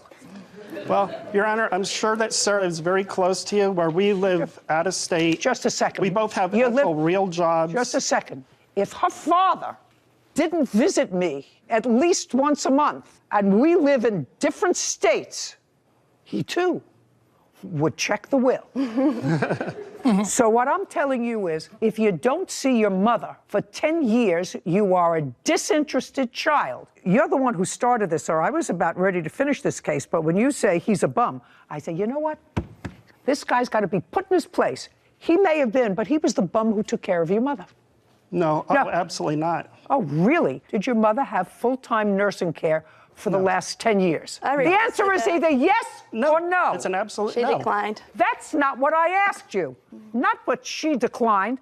Did she have full-time nursing care? That's a yes or a no? No, Your Honor. Okay, so if she didn't have full-time nursing care and she was in poor health because, based upon your blurted-out answer to me, you thought she should have full-time care. Yes, Your Honor. Right, but she didn't. So he took care of her. You don't like the way he took care of her. That's your prerogative, but you let him take care of her. And you went about your business in your own states where you live, and he took care of her. And you didn't like him, and he may have been a sponge and a bum. You started it. But you were not interested enough in your mother to move next door to her or to have her move next door to you when she got sick. Your Honor. Somebody else I actually did ask her to move in with me, and she declined. Right. She didn't want to live with you. There had to be a reason for that if she was being abused. Your Honor, there is. Unless, do I look like I need help from you?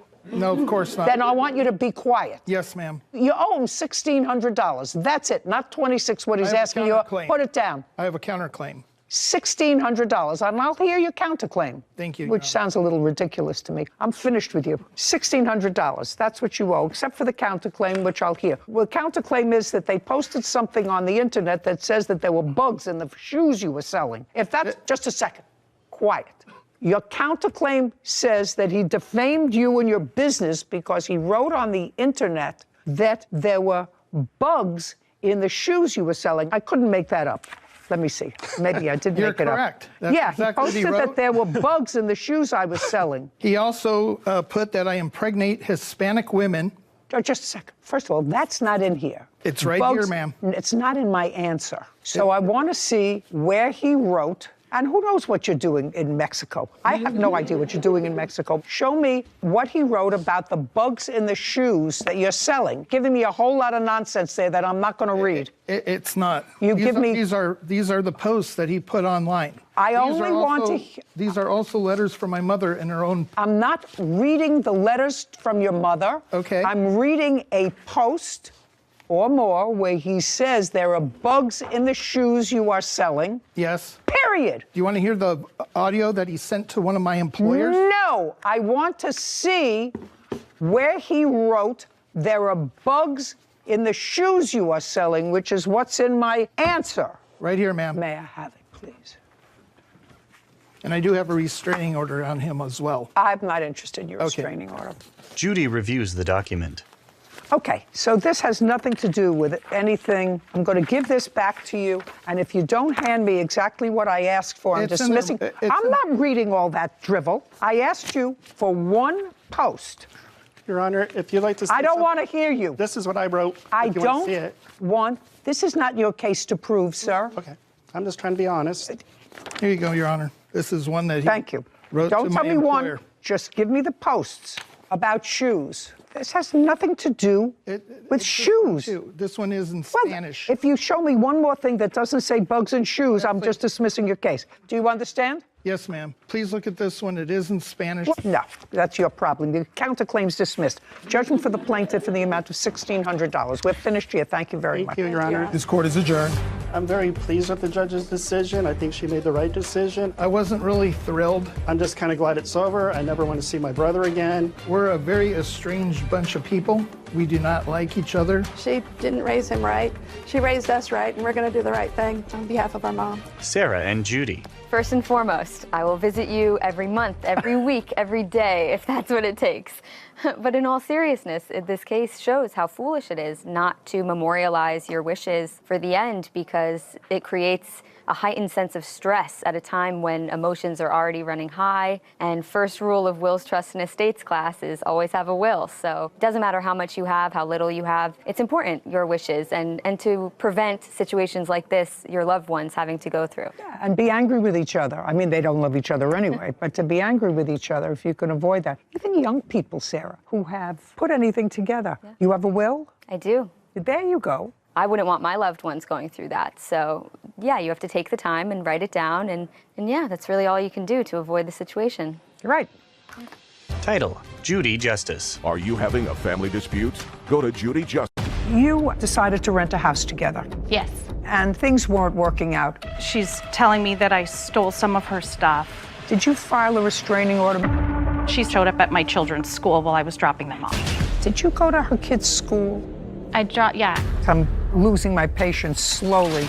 This is Judy Justice, a false restraining order. Court come to order. All rise. Have a seat, please. Kevin.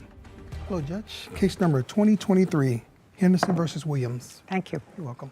Miss Henderson, you and your kids and Miss Williams and her kids decided to rent a house together. Yes. And when was that initially? We moved in January 21st of 2021. How large a house was it? 5-bedroom. And who moved in with you? Me, my 2 children, Tara, her 3 children, and... The third roommate? Yes. What was your share of the rent? The share of the rent? Yours? $14.95. And yours? We paid, me and her split it, and then took cash from... The third roommate? Yes, so $14.95 too. And you lived there for a year. What I gather is sort of towards the end of the year, things were getting a little testy between the two of you, either because of you or because of the kids. You had children, and things weren't working out, so that both of you were not real happy with each other. That be a fair statement? Yes. It started earlier in 2021. I'm sure, but at the time that the lease was up, you both weren't really happy with each other. And according to your complaint, she left, you were stuck paying the rent, and she had signed a renewal of the lease, and you want her to pay her portion of the rent until you found a new roommate, which you actually found a new roommate several months later. The defendant says she told you that she was contemplating living with you for another year, that her speculation that you went into her room and took a signed copy of the lease and gave it to the rental agent or whoever it was. It would have been in the kitchen, in my area where my papers were. Whatever. Yeah. And it was never her intention to sign a second lease. Your lease was up in January of 2022. Yes. The defendant was away for a period of time. When was the defendant away? Just prior to January of 2022. She went to Hawaii for a week. When? I think she left on January 8th, give or take a day, I don't remember. And did you return the signed copies of the lease to the landlord? No, they were turned in December. By both of you? For the lease renewal, all 3 of us re-signed in December. And I have a copy of that. What I'm asking you is, were they turned in, because that's very easy to verify, were they all turned in before she went to Hawaii? Yes. Okay. I'll see what you have. Ellen hands a document to Kevin, who brings it to Judy. She reviews it.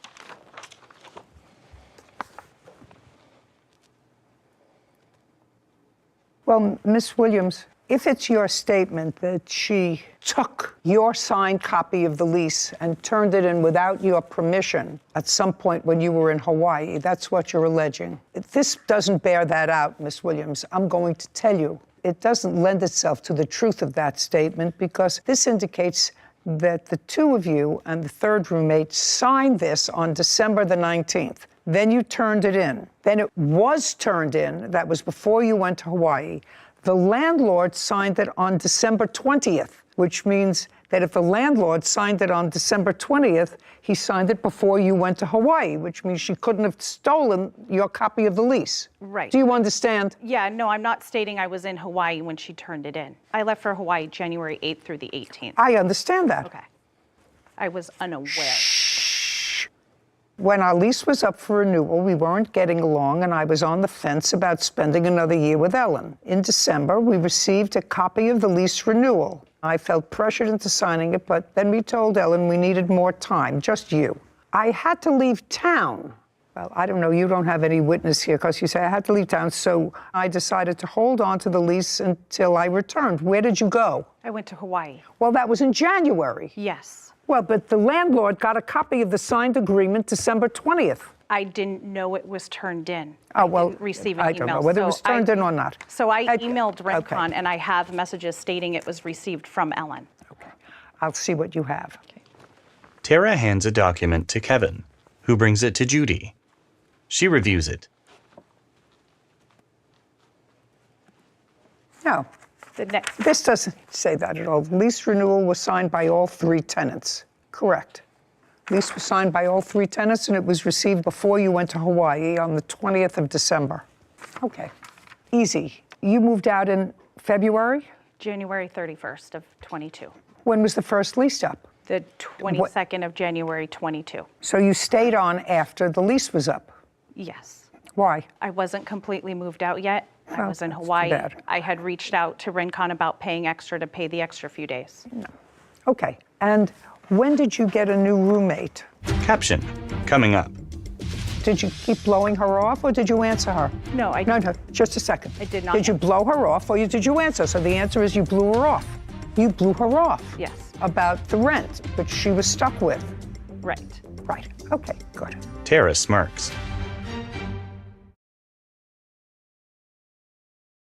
A courthouse. The Judy Justice logo appears. In the courtroom, Ellen and Tara. Ellen Henderson claims her ex-roommate, Tara Williams, broke their lease and filed a false restraining order against her. Tara is countersuing for a security deposit, utilities, and damaged property. Okay. When did you get a new roommate? She moved in April 18th. Did she pay January's rent? Yes. So you're talking about February and March. February, March, and then prorated April. Well, February and March, $14.95, $29.90. Okay, the next part of your case involves filing for a false restraining order. Did you file a restraining order, Miss Williams, against Miss Henderson? Yes. I'd like to see what it says. No, don't give me that whole thing. Your application for a restraining order, I'd like to see what your application for... Don't hand them that whole thing. I said I'd like to see what your application for a restraining order said. Tara hands a document to Kevin, who brings it to Judy. She reviews it.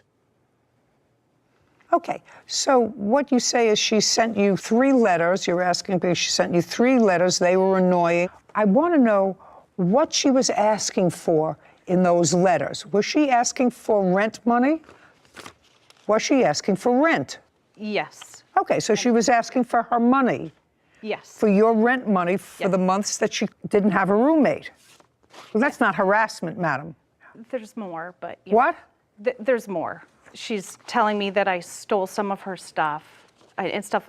In the first letter, it says, if you don't pay this in 5 days, we'll take... Yeah, she's legal allowed to action. say that. Okay. Yeah, which so is she wrote totally to you. fine, but she sent it 2 more times, emailed it, and then showed up at my children's school while I was dropping them off. Did you keep blowing her off or did you answer her? No, I No, just a second. I did not Did you blow her off or did you answer? So the answer is you blew her off. Yes, I was fine with going to court. You blew her off. Yes. About the rent, which she was stuck with. Right. Right. Okay, good. $29.90 is what she owes you for rent. Now, part of your counterclaim for get money for damages, you get security deposit. How much was her security deposit? We paid equally between me and her. No, how much did she pay? It was half of... How much was your security deposit? $1,747.50. 1747. Is that right? Yes. Is that right? Yeah. Okay, and where is her security deposit? In our lease, it states that if you break the lease, the deposit stays with the house.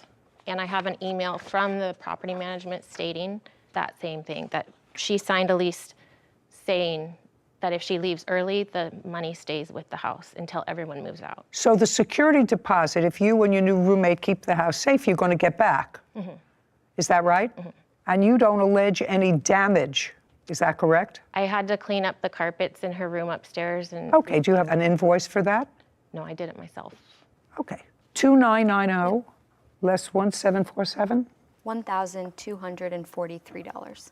So far, she owes you $1,243. That's less the security deposit, which you and your hopefully neat roommate will get back. May I say something about the payments for rent? So it was me and her doing equal rent at $1795.25. So that's what I paid. Me and her paid that in January, and I paid the entire amount in February, March. I understand she was no longer paying rent.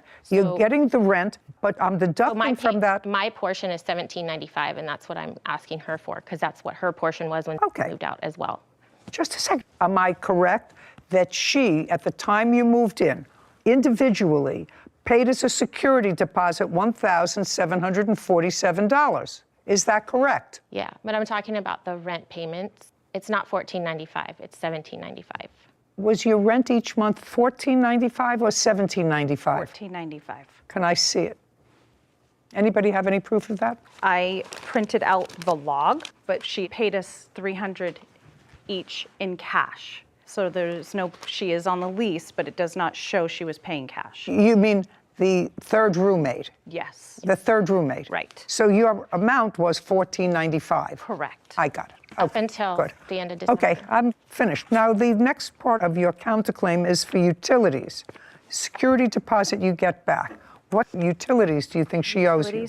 She did not pay me November, December, January, or February closing for utilities. Did you pay them? I paid them. I'd like to see where you paid them. No, don't give me a whole bunch of papers. I don't want to see a whole bunch of papers that I have to go through. I want to see what utilities there were, when you sent her, a statement of what the utilities were. Yes. I assume it worked that she paid you a portion of the utilities. Yes, it was What split. portion of the utilities did you pay? We split it equally the whole time we were there. Okay, so whatever utility bills that were paid by her, you were supposed to pay half. Correct. Which did you? My last payment to her was December 4th for Spectrum Water, Trash, and Gas. That was 12/4. How much did you pay her? $364.61. Okay, just a second. Did she pay you $364 in December? She did for prior months. So that was for November. That covered November. If it was paid in December, that covered November.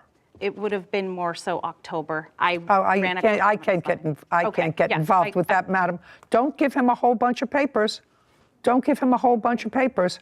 December and January statement for utilities. You were gone in February. Yes. December and January bills for utilities. Did you pay those? I did not, because she left me with all the rent. I understand that, but now you're getting your rent. Now we're going to settle up on the utilities. And I didn't include it in the lawsuit, but she still owes me for trash. And I have a list of stuff that she took of mine that I did write I'm not interested in it, Miss Henderson. And it didn't work out. You should be very happy. She's gone. You didn't like her. She overcharged me utilities with her business expenses. Okay. Every month we lived there. Judy glares at Ellen. Caption, coming up. Did you come in contact with her on the 25th of May in a pedestrian car incident? Not that I recall. About 1 minute to 8 in the morning. Who drives a white minivan? Me. Sarah raises her eyebrows. A courthouse. The Judy Justice logo appears. In the courtroom, Ellen and Tara. Ellen Henderson has accused her ex-roommate, Tara Williams, of breaking their lease. Tara claims she filed the restraining order because Ellen was stalking her. Miss Henderson, it didn't work out. You should be very happy. She's gone. You didn't like her. She overcharged me utilities with her business expenses. Okay. Every month we lived there. We have a bill for December and January. Tara hands a document to Kevin, who brings it to Judy. She reviews it. If there's anything here that's not December and January, I'm dismissing that part of your claim. And I already have a bill that's dated April of 2022. Right, that was for January and February water. That's $390. Billing date 4/14. No. It was No. I want you, because I'm losing my patience slowly. Please read out the bills, the total bills for December and January only. Sarah, get ready. Can it go till February 1st? Yes. Okay. By the way, while she's looking for that, did you go to her kid's school? I served her a letter of default and a cease and desist letter in the parking lot of her school, kids' school. Because she didn't pick up a letter from the mailbox. She knew it was coming from me, and I had to go back to the mailbox and get it after a month. Okay. And I didn't know where she lived. I didn't know how else to reach her. Okay. Did you come in contact with her on the 25th of May in a pedestrian car incident? Not that I recall. About 1 minute to 8 in the morning. Who drives a white minivan? Me. What was the date? May 25th. Oh, yeah, that was her kid's school. That was her kid's school when I delivered the letter. Well, that's why she filed for protective order against you. Not unreasonable. It was dismissed after a hearing, or it was just dismissed? It was dismissed after a hearing. Yeah. Part of your claim for filing a false restraining order is dismissed. I could actually see why you would get frightened if somebody went to your kid's school to serve you papers. Okay, what are the bills for utilities? Can I just say something? Sure. I had to give her those letters in order to file for small claims. Okay. I had tried to mail it, and she didn't go to the post office. I got it. Could we have the utilities? Which utility and what is it? You should have all this together for me and not make it difficult. Okay. This is why you were coming. Don't read out the numbers, what the utility is for what month and the amount. So water, $257.94. Water for February was $132.09. For 12/03 bill date for electricity was $167. What date? 12/23. That's December. Yes, but that was for November. I thought we were doing December, January. For December, but you wouldn't have gotten December's bill in December. You would have gotten it in January. It was prepared 12/03. Right, but that's dealt with November. It was prepared 12/03. They're not prorated. Come on, let's go. Okay, 2/04 this was prepared. For electricity, $74.72. Okay. This one was for the date that I ended of 1/28 to 2/01. It was $12.78 for Edison electricity. Let's move on. And then this is gas for 12/29 to 1/27. It was $37.04. And then the ending charges was $5.72. Got it? Yes. $5.72. I can't believe it. Okay, would you add those up? Yeah. And your arrangement with her, Ms. Henderson, was that you each paid half of the utilities. Is that right? Yeah. Can I say something about that too? Back in April or May of 2021, I went to her to speak and ask about me paying less for water, gas, and electric because she brought all of her Airbnb laundry. She has a cleaning business. And our washers and dryers were going constantly. And? And she didn't meet me halfway, so I was stuck paying half. Fine. I have the total whenever you're ready. $507.51. Divide it by 2. $254. $1,243 less $254. $1,243 is what she's owed now, less the security deposit. I love this case. Couldn't be more excited about it. $989. Judgment for the plaintiff, $989. Your Honor, They're I had finished. two Thank you brothers very much. that We're were done. Court is adjourned. Thank you. Outside the courtroom, Tara, then Ellen. It's sad that I lost, but I put up a good fight. I'm happy with the decision. She didn't want to live with me, that there were issues. Why would you turn in a lease to renew for a whole nother entire year with someone? It's been a lot of stress. I wanted her to file suit so I could see her in court in order to take care of the matter. I had nowhere to go, and I didn't think she was going to renew, to be honest. 0 roommates. Don't do it. I mean, I went into it thinking that this was going to be a good situation. I really got along, and I loved her and her kids, and I don't know that I could have done anything different. Sarah and Judy. So the new phenomenon that I've seen over this past generation, for as long as I've been in this business, is because of the economy, people having to live together that are neither in love with each other or related to each other. And I actually think, Sarah, that's such a very hard thing to do. You know, this isn't the first case that we've had that involved adults and their kids having to, for financial reasons, move in with each other. I think I've always said, and I don't know how you feel about this, that I'd rather live in a shoebox alone than with strangers in more comfortable surroundings. Sure.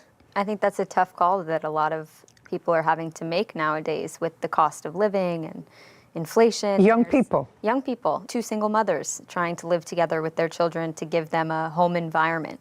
So it's a risk that you take when you don't know the other person. Even when you do know them, we see family members fighting all the time. So I think it's a double-edged sword.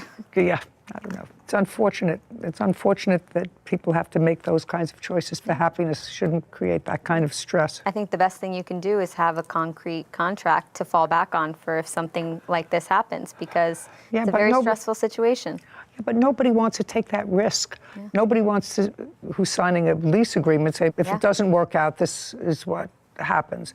Well, that's never between the tenant and the landlord. As between those two people, maybe it would be enforceable, but not between the two tenants and the landlord. Landlord still gets his money. Landlord gets his money. Stay with people who you love, or you have to love. True. Title: Judy Justice. Want justice? Go to judyjustice.tv.